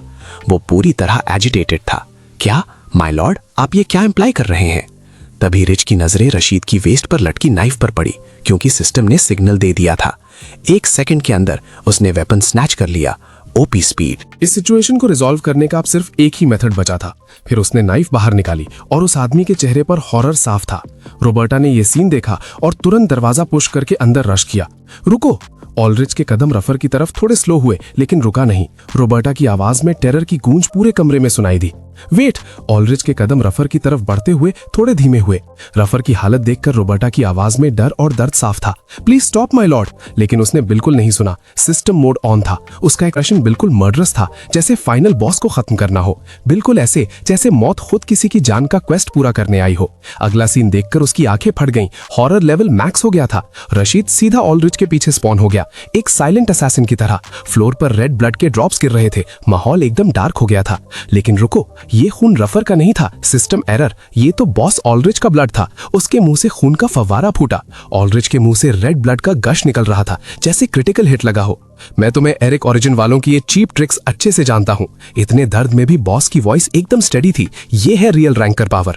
तो तुम्हारे पास एक और हिडन ब्लेड थी। आखिर तुमने मूव चल ही दिया। रशीद की हालत टाइट हो गई। स्ट्रेस और डिस्पेयर ने उसे घेर लिया। रशीद को ठंडे पसीने आने लगे, जैसे उसका HP 0 होने वाला हो। माफी चाहता हूं माय लॉर्ड, लेकिन मैं मजबूर था। मैं बिल्कुल मौत के कंगन पर खड़ा था। मेरे पास कोई रास्ता नहीं था। ठीक उसी मोमेंट पर रॉबर्टा ने कुछ ऐसा देखा जिसने सिस्टम हिला दिया। एक दर्द भरी चीख गूंजी। आखिर यहाँ क्या बकवास हो रही है? System alert. उसका छोटा सा फिगर अचानक आगे बढ़ा। वो सीधा लंच करके आगे आई, क्योंकि बैटल लेवल अप हो गई थी। इस इंट्रूडर की एंट्री देखकर रशीद पूरी तरह शॉक्ड हो गया। ये क्या है? रशीद को कुछ समझ नहीं आ रहा था। एक डार्क थॉट आई, कहीं इस लड़की ने हमारी सारी बातें सुन तो नहीं ली? पूरी कॉन्वर्सेशन रिवील हो गई और अब ये मसला संगीन था। ये सोचकर रशीद ने गुस्से में अपने दांत जोर से पीसे। डैम! उसने तुरंत अपनी ओपी सॉर्ड रॉबर्टा पर स्विंग कर दी।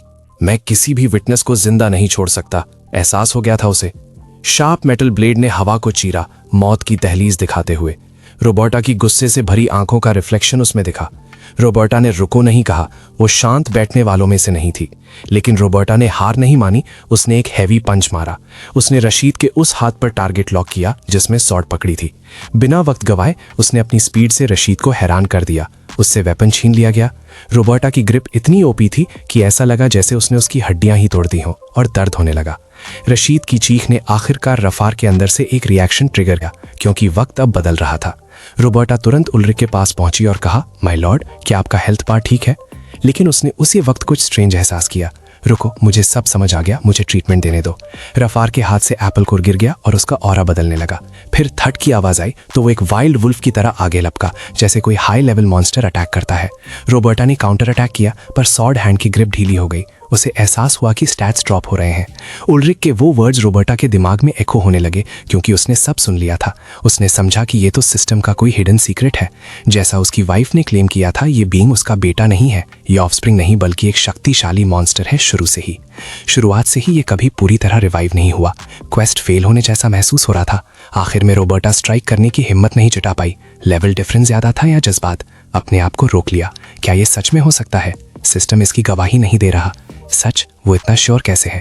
रोबर्टा वहां फ्रोजन खड़ी रही, जैसे कोई ग्लिच आ गया हो। जब रफार ने अपने फैंग्स दिखाए और लीप मारी तो वक्त जैसे रुक गया हो। Boss mode on. और उसने अटैक किया, क्योंकि वो बच्चा बिल्कुल एक असली फ्लैश एंड ब्लड इंसान लग रहा था। उसका शेप एकदम रियल बॉय जैसा था, कोई इल्यूजन या लो रैंक मॉन्स्टर नहीं। फिर एक ऐसा हॉरिफाइंग सीन शुरू हुआ, इतना खतरनाक कि सिस्टम भी थरथरा जाए, इतना टेरिफाइंग कि रशीद के पैर डगमगा गए। वो स्टेडी नहीं रह सका। लेकिन किस्मत देखो, रोबर्टा अभी भी सेफ थी। उसका एचपी बार अभी तक फुल था। वो बिल्कुल ठीक थी, क्योंकि जिसे बाइट किया जा रहा था वो कोई और था। वो ऑलरिच था। राफेल ने उसके थ्रोट पर ऐसा बाइट किया कि सीधा क्रिटिकल डैमेज पड़ा। गला दबते ही उसकी चीख निकल गई। रोबर्टा की आंखों के सामने सीन बदल रहा था। ऑलरिच की आंखों का फोकस धीरे धीरे खत्म होने लगा। वो बस एक मरते हुए मॉब जैसा लग रहा था। बिना सोल का एक खाली शेल बनकर रह गया है ये मॉब। और अब सच तो ये है कि उस लड़के ने बिल्कुल किसी वाइल्ड एनिमल की तरह उसका गला चीर दिया, बिना हेजिटेट किए और बिना किसी डर के। ऑलरिच वहीं जमीन पर ढेर हो गया और उसका लेवल 0 हो गया। रोबोटा ये देखकर पूरी तरह शॉक में थी, क्योंकि ये तो अनएक्सपेक्टेड था। वो लाल खून फ्लोर पर ऐसे फैल गया जैसे कोई रेड स्पाइडर लिलीज का क्लस्टर हो। लेकिन रैफर वहां नहीं रुका।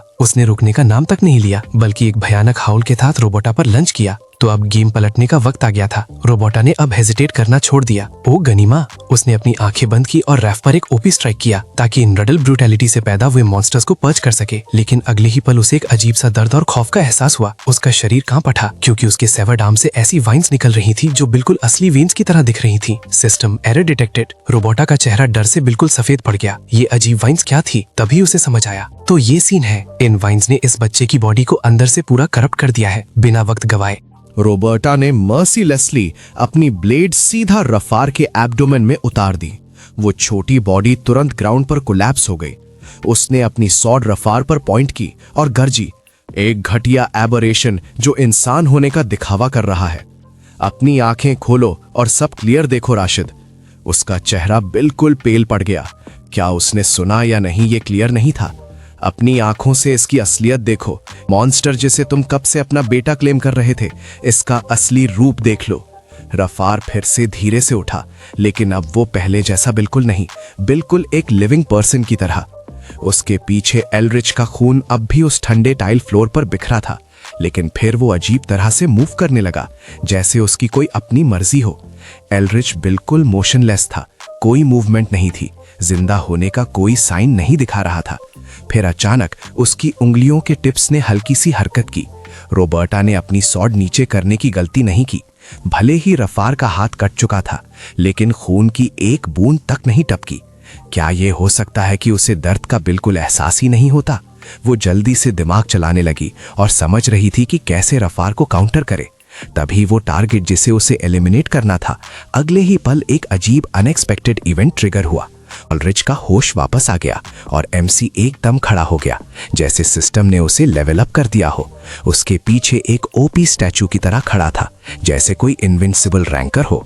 बिना किसी हेजिटेशन के उसने रफार को पकड़ लिया, जैसे कोई लो लेवल मॉब हो। बालों से पकड़कर उसका सर पीछे खींचा, बिल्कुल ब्रूटल बॉस वाइब में, जैसे वो कोई सस्ता खिलौना हो। रफर की पूरी बॉडी का वेट एकदम से रोबर्टा के सामने ढेर हो गया, एक थट की आवाज के साथ। रोबर्टा को तो इस सिचुएशन का एहसास ही नहीं हुआ, वो बस देखती रह गई। इस अजीब और ओपी सीक्वेंस ऑफ इवेंट्स पर रिएक्ट करना उसके लिए नामुमकिन था। माय लॉर्ड, ये क्या क्वेस्ट चल रहा है? जो बंदा अभी जमीन पर आखिरी सांसें ले रहा था, वो अब रोबर्टा के सामने टावरिंग खड़ा है, एक पावरफुल बॉस की तरह लूम कर रहा था। लेकिन ये कैसे पॉसिबल है? रिच ने कुछ नहीं कहा, बस एक शार्प सांस ली और उसके शार्प एक्सहेल के साथ ही जमीन पर गिरी खून की बूंदें अचानक हवा में उठने लगी और ग्रेविटी को डिफाई करने लगी। सारा खून वापस अपने ओनर के पास चला गया। रोबर्टा तो बस दंग रह गई। सीन पर देखो, उसका खून फ्लो हो रहा था, पूरा सिस्टम ही बदल गया था। आज सब कुछ एक क्रेजी ड्रीम जैसा फील हो रहा था। इतना अजीब और इरेशनल फिनोमिनन कैसे हो सकता है? ये तो लॉजिक के बाहर है। रिच के वुंड्स इतनी इनसेन स्पीड से हील हो रहे थे जैसे कोई ओपी स्किल एक्टिव हो गई हो। हीलिंग रेट इतना अस्टॉनिशिंग था कि देखने वाले का दिमाग चकरा जाए। यही वजह थी कि उसका एक्सप्रेशन अब भी पहले की तरह कोल्ड और बैडएस था। उसने इतने वक्त तक इतना ज्यादा दर्द कैसे बर्दाश्त किया होगा? ये एंड्योरेंस तो एस रैंक है, कोई नॉर्मल रैंकर इतना एंड्योर नहीं कर सकता, लेकिन ये एमसी तो अलग ही लेवल पर है। रोबर्टा ये सब देख के दंग रह गई। ये तो बिल्कुल नामुमकिन सीन था। उसका एब्डोमेन तो पूरी तरह से पियर्स हो चुका था, बॉस लेवल डैमेज था वो, यहाँ तक कि उसका गला भी फट गया था। रोबर्टा ने अपनी आंखों से देखा था कि कितनी ब्रूटल तरीके से ओल्ड्रिच पर अटैक किया गया था। हर तरफ सिर्फ मौत का खेल था। ऐसा अटैक देखकर तो कोई भी हार मान लेता, क्योंकि वो इंजरीज फाइनल थीं। इतनी चोटों के बाद अगर वो मर भी जाता तो लोग समझ पाते, लेकिन यहाँ किस्मत पलट गई। मौत तो पक्की थी, लेकिन अब सब कुछ ह्यूमन अंडरस्टैंडिंग के परे चला गया था। रोबर्टा के कॉम्प्रिहेंशन के बाहर था ये। लेकिन क्यों? ये कैसे पॉसिबल है? वो अभी तक जिंदा कैसे हो सकता है? उसकी नजर उसके हील्ड नेक पर जा रुकी। ऐसा कोई मेडिकल आर्ट या मैजिक सिस्टम यूज नहीं पता था जो ब्लड फ्लो रिवर्स कर सके, क्योंकि ऐसी हीलिंग स्किल तो किसी ओपी रैंकर के पास ही हो सकती है। वुंड्स ऐसे फ्लॉलेसली मेंड हो गए जैसे कोई हाई लेवल पैसिव स्किल हो। रोबर्टा का गला घुटता हुआ महसूस हुआ। उसे कुछ समझ नहीं आ रहा था, आखिर ये डंजन लेवल पे हो क्या रहा था। ये सीन बहुत अजीब था। तभी राशिद अपने बेटे की तरफ भागा, जैसे किसी डेस्परेट क्वेस्ट पर लंच कर रहा हो। उसकी आंखों में गहरा दर्द दिख रहा था, लेकिन एक आंसू तक नहीं गिरा। माय लॉर्ड, राशिद ने उम्मीद की एक आखिरी किरण पकड़ने की कोशिश की। क्या मेरा बेचारा बच्चा बहुत वक्त पहले ही मर चुका था? यूरिक ने रियलिटी नहीं छुपाई और एक एमसी की तरह सीधा सच बोल दिया। हाँ, उस एक्सीडेंट के वक्त से ही यूरिक ने उसे पूरा एहसास कराया। उसकी वॉइस एकदम प्लेन थी। हाँ, उसी मोमेंट से जब ये हुआ था। फिर उस आदमी ने उसे बड़े ध्यान से उठाया, जैसे कोई रेयर लूट हो। रैफर की बॉडी। तो फिर मेरे सामने ये कौन सा मॉन्स्टर खड़ा है? एमसी ने कोल्डली नीचे देखा। ये चीज और कुछ नहीं, बस एक एल्केमिस्ट का बनाया हुआ ग्रोटेस्क मॉन्स्टर प्रोडक्ट है। उस एल्केमिस्ट के हाथों ने राशिद की उम्मीदों को एक्सटिंग्विश कर दिया। राशिद की होप खत्म। ये तो बस एक पैरासाइट है जो सरवाइव करने के लिए होस्ट की बॉडी यूज कर रहा है। तूने सोचा था कि तूने अपने बेटे को मिरेकल एलिक्सियर देकर ओपी बना दिया, लेकिन रुको, उसका ट्रू अवेकनिंग कभी हुआ ही नहीं। ये तो सिस्टम एरर है। वो पोशन शुरुआत से कोई ट्रेजर नहीं, बल्कि एक हाई रैंक कर्स था। शुरुआत से ही वो एक कर्स था, शायद इसलिए क्योंकि इसको बॉडी में सिंक होने के लिए थोड़ा वक्त चाहिए था, ताकि इस वेसल पर अपना फुल कंट्रोल एस्टैब्लिश कर सके। एमसी की वॉइस डिस्टेंट होने लगी, लेकिन एक बात समझ नहीं आई, ये मुझसे ऐसे क्यों चिपक रहा है जैसे मैं सच में इसका बाप हूँ। यूरिक के एक्सप्रेशन बदले, जैसे कोई हिडन बॉस फेज एक्टिवेट हो गया हो। कुछ नहीं बदलेगा। तेरे बेटे की बॉडी में जो एंटिटी है वो सिर्फ पुरानी मेमोरीज के बचे कुचे डेटा पर ऑपरेट कर रही है। उसके अल्फाज काफी कड़वे थे, लेकिन सिस्टम की तरह बिल्कुल सच। ये सिर्फ सरवाइव करने का एक बेसिक इंस्टिंक्ट है और कुछ नहीं। जब तू रोता है तो ये फ्रेंजी मोड में अटैक करता है, पर ये तुझे प्रोटेक्ट नहीं कर रहा। इस बात को समझ। ये सिर्फ उस शील्ड को डिफेंड कर रहा है जो इसकी एग्जिस्टेंस को बचाए हुए है। तभी रशीद को रियलिटी का एहसास हुआ और उसने हार मान ली। तो मेरी वाइफ जो शुरू से कह रही थी वही सच था। रिच उसके बगल में घुटनों पर बैठ गया जैसे कोई हाई रैंकर। सिर्फ उसने ही ये ट्रूथ नहीं देखा था, बाकी सबको भी पता था। रशीद की हर मूव उसके कंट्रोल में थी, जैसे कोई ओपी प्लेयर। जिन रैंकर से तू मिला उन्होंने भी तुझे जरूर वार्न किया होगा कि ये बच्चा एक सोललेस कॉप्स है, एक लो लेवल मॉब की तरह। और इस बच्चे का वक्त अब खत्म हो चुका है। इसे मरना ही होगा ताकि सब शांत हो सके। एलरिच को भी यही लग रहा था कि ये पहली बार नहीं था जब ऐसा कोई एबनॉर्मल इवेंट अकर हुआ हो। क्या तुम हमेशा अपनी ब्लेड उन्हें मौत देने के लिए स्विंग करते हो? हर उस मॉब को मारने के लिए जिसने सच बोलने की हिम्मत दिखाई, सिर्फ एक मॉन्स्टर को कवर अप करने के लिए जो तेरा सगा तक नहीं है। स्टार्ट से ही तुझे सब पता था। तेरा सिस्टम डेटा एकदम क्लियर था। लेकिन एंड में तूने स्टबर्नली अपने चाइल्ड की डेथ को डिनाई किया और इस वर्ल्ड के नेचुरल ऑर्डर के अगेंस्ट जाने का डिसीजन लिया। और जब किसी ने ट्रूथ एक्सपोज किया तो रशीद ने एक्सट्रीम पाथ चुना। तूने काउंटलेस इनोसेंट लाइव्स को मौत के घाट उतारा है, सिर्फ खुद को धोखा देने के लिए। यूरिच को गुस्सा नहीं आया, उसने एकदम काम टोन में ये पॉइंट आउट किया, रशीद ने सबसे खतरनाक बात चुना और बहुत खून बहाया। मासूम लोगों का ब्लड तेरे हाथों पर है, सिर्फ तेरे झूठ की वजह से। तू बस खुद को धोखा दे रहा है। यूरिच को बिल्कुल गुस्सा नहीं आया, एक ओपी रैंकर की तरह उसने बस रियलिटी पॉइंट आउट की। रशीद की सबसे बड़ी मिस्टेक, एक इनिशियल एरर को कवर करने के लिए तूने कितने ही मासूम लोगों को मौत के घाट उतार दिया। ये बंदा तो न्यूली अवेकेंड लग रहा है, पर सिस्टम में इसे तोड़ दिया है। मेरे पास अपने बेटे की मौत को फेस करने का करेज नहीं था, वो दर्द सहा नहीं गया। ये सब मेरे डिल्यूजन का नतीजा था। असली गुनाहगार तो मैं ही हूं। रशीद ने अपना हाथ अपने बच्चे के गाल पर रखा और साइलेंटली रोने लगा। लेकिन क्या ये सच में मेरा बेटा नहीं है? क्योंकि ये एहसास बड़ा ही अजीब और खतरनाक है। मेरे बेचारे बच्चे की बॉडी को किसी हाई रैंक मॉन्स्टर ने टेक ओवर कर लिया है। उसकी आवाज दर्द से भर गई थी, जैसे कोई लेवल 100 का डीबफ हो। रुको और मुझे बताओ, क्या मेरे बच्चे ने मरने के बाद भी सफर किया, सिर्फ मेरी इस छोटी सी गलती और मिस्टेक की वजह से? क्या बच्चे की सोल को समझ आएगा कि शांति क्या है? तभी रूम का एटमॉस्फेयर अचानक से गहरे सौरों से भर गया, जैसे कोई बॉस ऑरा रिलीज हुआ हो। क्या उसकी सोल को कभी पीस मिल पाएगी या वक्त उसे यूं ही तड़पाएगा? उस बियॉन्ड में क्या मिलेगा? जैसे ही ये वर्ड्स खत्म हुए, वक्त जैसे रुक गया और किसी भी प्लेयर की हिम्मत नहीं हुई कि एक लाइन भी बोल सके। लेकिन ऑलरेडी ही वो एमसी था जिसने उस साइलेंस को ब्रेक करने का फैसला किया। रुको और ध्यान से सुनो रशीद, उसने कहा, और उसका अंदाज बिल्कुल ब्लंट और ओपी था। उसने साफ कहा कि समझ लो कि आफ्टर लाइफ जैसा कोई हिडन लेवल नहीं होता। रोबेरा की आंखें शॉक से फटी रह गईं, क्योंकि ये एहसास बहुत भयानक था। तो सिर्फ ये क्रूअल मॉर्टल वर्ल्ड ही एग्जिस्ट करता है, जहां हर मोड़ पर दर्द है, और जो फाइनल एंड है उसे ही हम मौत कहते हैं, असली गेम ओवर। आखिरकार ऑलरिच ने दिना से भरा एक सेंटेंस बोला, तो समझ ले, तेरे बेटे को कोई दर्द या टॉर्मेंट नहीं झेलना पड़ा। ये वर्ड्स फाइनली रशीद के माइंड के सिस्टम में लोड हो गए। उसके बाद रशीद को कस्टडी में ले लिया गया, उसका लेवल गिर चुका था। इन्वेस्टिगेटर्स ने स्टेटमेंट्स को परफेक्ट कोऑर्डिनेशन के साथ सिंक किया। ट्रायल शुरू होते ही एक फेयर सेंटेंस उसका इंतजार कर रहा था, क्योंकि उसने रूल्स तोड़े थे तो सजा मिलना तो तय था। फाइनली उस इविल मॉब को पनिशमेंट मिली और इंसाफ हुआ। ये उन सोल्स की कीमत थी जिन्हें उसने वक्त रहते इग्नोर किया था। सब कुछ धीरे धीरे अपने पुराने नॉर्मल लेवल पर लौटने लगा। लेकिन इन इवेंट्स के बाद एक नया ट्रबल साइलेंटली स्पॉन होने लगा। नई मुसीबत के सीड्स सीक्रेटली वहां स्प्राउट हो रहे थे। हे, क्या तूने न्यूज सुनी? मेड्स ने काम करते वक्त विस्पर किया।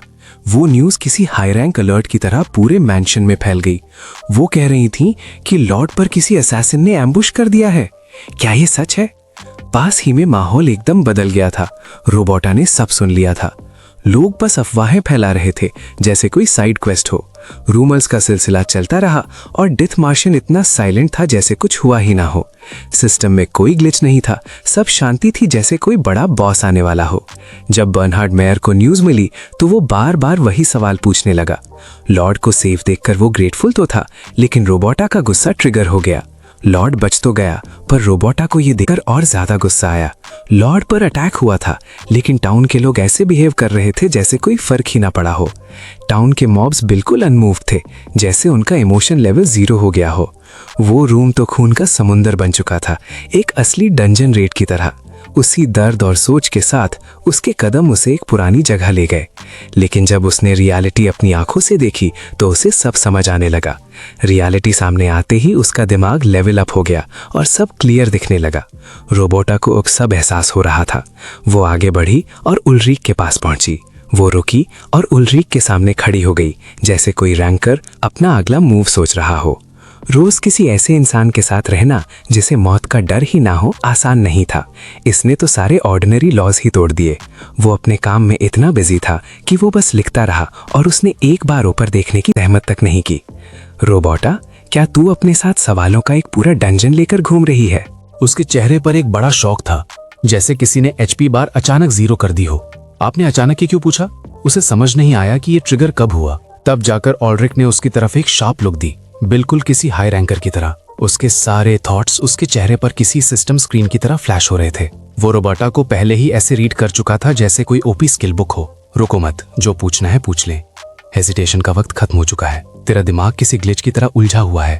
क्या तुझे क्यूरियोसिटी नहीं हो रही कि मैंने कैसे उस बच्चे की ट्रू नेचर और उसके हिडन लेवल को डिसर्न किया, या फिर मैं इस मौत के खेल में मिराक्युलसली कैसे जिंदा बच गया हूँ? लेकिन उसने कुछ ना पूछने का ऑप्शन सिलेक्ट किया। नहीं, मैं बिल्कुल ठीक हूँ। सच तो ये है, रोबर्टा को एहसास हुआ कि ये पूरी सिचुएशन ही काफी अजीब थी। बोलना मुश्किल हो रहा है, लेकिन क्यूरियोसिटी से मेरा मीटर फुल पावर भरा हुआ हूँ। मेरे दिमाग में ढेर सारे सवालों का क्वेस्ट चल रहा है। मेरे अंदर एक आग जल रही है। उस दिन का वो सीन उसके माइंड में वापस फ्लैश हुआ, लेकिन कोई आफ्टर लाइफ का सिस्टम ही नहीं है। उसका वो कोल्ड और ओपी प्रोक्लेमेशन जो उसने उस दिन दिया था किसी भी सरमन से ज्यादा वेट रखता था, जैसे कोई एस रैंक अनाउंसमेंट जो उसने पहले कभी लीड किया था। ये सब कॉन्ट्राडिक्ट्स करता है जो रोबर्टा ने सीखा था, क्योंकि स्क्रिप्चर्स साफ साफ कहते हैं कि मौत के बाद सोल को समझ आता है कि अब उसे एक पाथ चुनना है। सोल के लिए दो ही पाथ्स होते हैं। राइचस रैंकर्स तो हेवन की तरफ लीड किए जाते हैं और इविल डूअर्स को डार्क हेल्स के डंजन में कास्ट कर दिया जाता है। इस दुनिया की स्टोरीज जिनसे लोग चिपके हैं, मौत के बाद का वो एहसास कई लॉस्ट सोल्स के लिए बस एक दिल को दिलासा देने वाला कंफर्ट जोन है। लेकिन इस बंदे ने रूथलेसली सब डिनाई कर दिया, जैसे कोई हाई रैंकर अपने स्टार्ट्स छुपा रहा हो। इतना सब होने के बाद भी ऑलरिक की आंखें एकदम काम थी। उसके हाई प्रीस्ट वाले ओपी पोजीशन को देखते हुए रोबर्टा को उसे चैलेंज करने के लिए आवाज उठानी चाहिए थी। रोबर्टा ने उसके फेस पर सीधा देखा, एकदम सीरियस रैंकर वाइब्स के साथ, लेकिन उसकी बातों में झूठ का एक कतरा भी नहीं था। उसका पोकर फेस एस रैंक था, मगर सच इतनी ज्यादा उलझी हुई थी कि उसके हाथ क्लेंच हो गए थे। ये कोई मेंटल डीबफ लग रहा था। इसी वजह से वो खुद को और सवाल पूछने के लिए रुको बोल रही थी। रोबर्टा को एहसास हुआ कि वो एक पपेट की तरह मैनिपुलेट हो रही है, क्योंकि शायद जो सच ये बंदा होल्ड कर रहा था वो रोबर्टा की मेंटल लिमिट्स के काफी पार निकल चुका था। इतना ज्यादा दर्द और लोड दिमाग समझ नहीं पा रहा था। उस वक्त वो पूरी तरह ड्रेन फील कर रही थी, जैसे उसका स्टैमिना जीरो हो गया हो, जैसे उसके सारे पुराने बिलीव्स और रूल्स धुआं बनकर डिसॉल्व हो जाएंगे, सब कुछ स्मोक बनकर उड़ जाएगा। तो यही सोचते हुए रोबर्टा की नजरें थककर नीचे झुक गईं, जैसे उसकी एचपी बिल्कुल लो हो गई हो। फिलहाल के लिए मैं अब और आंसर सीख नहीं करूंगी। क्वेस्ट पॉज्ड है। रिच ने गहरी सांस छोड़ी। अच्छा, तो ऐसा है, बहुत बढ़िया। फिर उसने बड़े ही काम और ऊपी ढंग से एक स्टार्टलिंग सेंटेंस बोला। सरप्राइज की बात नहीं है, तुम्हारा रिजेम्बलेंस अलोनो से काफी ज्यादा मिलता है। ये सुनते ही उसने तुरंत अपनी आंखें फाड़ ली। क्या? उसके हाथ आपस में लॉक थे। उस लड़के में भी बिल्कुल वही क्यूरियोसिटी थी। उस लड़के ने भी वही सेम क्यूरियोसिटी शेयर की थी जो तुम्हारे पास है, लेकिन कुछ भी पूछने से पहले वो हमेशा बहुत ही सावधानी से वक्त लेता था। रोबर्टा को एक सीक्रेट खौफ और अनजाने खतरे का एहसास हुआ। उस लड़के के लिए उसकी नजर और भी अजीब और सस्पिशियस होती गई। उसने पहले भी बिल्कुल वही सिमिलर वर्ड्स कहे थे, जिसमें उसने अपने वर्ल्ड व्यू के कोलैप्स होने का डर बताया था। डर था कि उसका पूरा सिस्टम ही कोलैप्स हो जाएगा। और स्पीकिंग ऑफ विच, ओल्ड्रिच की आवाज में एक अलग ही कमांड थी। नॉस्टैल्जिया का एहसास हो रहा है। पीछे मुड़ के देखूं तो वही पुराने दिन याद आते हैं। जो लोग सबसे लंबे वक्त तक मेरे साइड टिके रहे, वो सब के सब बिल्कुल एक जैसा टेम्परमेंट शेयर करते थे, वही ट्रू रैंकर वाइब। तभी उसके माइंड में फेमिलियर फिगर अनकॉन्शियसली स्पॉन हो गई। उसके दिमाग में हिल्डा का चेहरा आया, वही लड़की जिसने सिर्फ अपने आखिरी मोमेंट्स में ही मुंह खोला था। रोबर्टा ने नोटिस किया, हिल्डा, ये नाम उसे थोड़ा फेमिलियर और जाना पहचाना लगा। माय लॉर्ड, क्या आप उसी हाई लेवल टारगेट की बात कर रहे हैं? इस बीच उल्ड्रिक अपनी बातें कंटिन्यू कर रहा था, पर मुझे कोई परवाह नहीं थी। इन सब बातों से मुझे कोई फर्क नहीं पड़ा, ना ही कोई दर्द हुआ। वो बिना सोचे समझे अपने अंगूठे वाली गोल्ड रिंग को स्ट्रोक कर रहा था। लेकिन ऐसा लगता है कि तुम सब यहाँ एक्सट्रीम लेवल पर कॉशियस हो। System alert. उल्ड्रिक का वो हमेशा रहने वाला कोल्ड बॉस फेस एक पल के लिए नरम पड़ा और उसमें जेंटलनेस की फ्लैश दिखी। वही जेंटलनेस। रोबोटा, उस पॉइंट पर मुझे एक एहसास हुआ। मुझे फीलिंग आ रही है कि तुम हमेशा इस सिस्टम से कनेक्टेड रहोगी, बहुत लंबे वक्त से इस जगह पर हैं। लेकिन उसके इन वर्ड्स ने उसे स्टन कर दिया, जैसे कोई पावरफुल स्किल हिट हुई हो। उसका फेस बिल्कुल एमसी जैसा दिख रहा था। उसकी एज से ज्यादा बड़ा नहीं था, लेकिन फिर भी उसे वक्त के वो दर्द भरे निशान दिखने लगे थे। वक्त के निशान उसके चेहरे पर साफ नजर आ रहे थे। तो आखिर में रोबोटा को ये एक्सेप्ट करना ही पड़ा। ऐसा लग रहा था कि उसने इस टफ सिचुएशन के साथ धीरे धीरे अडाप्ट कर लिया है। उसके डायलॉग फिनिश होने का वेट करते हुए उसने हिम्मत दिखाई और पूछा, क्या ऐसा ही है? लेकिन तभी एक अनएक्सपेक्टेड इंसिडेंट हुआ, जैसे सिस्टम में कोई बड़ा ग्लिच आ गया हो। और ठीक उसी वक्त जब विंटर का वो ठंडा एहसास कम हो रहा था, सर्दी की धुंध खत्म होने लगी, तो एक शख्स, उल्रिक जैसा वो लॉर्ड जो बिल्कुल इमॉर्टल रैंकर लगता था, अचानक अपने ही ड्रीम से अवेकन नहीं हो पाया, जैसे कोई स्टेटस इफेक्ट लग गया हो। बिना किसी रीजन के एमसी एक ऐसी गहरी नींद में डूब गया। इतना लंबा वक्त गुजर गया क्योंकि जैसे सिस्टम ने उसे फोर्स्ड लॉग आउट कर दिया हो और वो अब एक इटर्नल स्लंबर के डंजन में हमेशा के लिए कैद हो गया।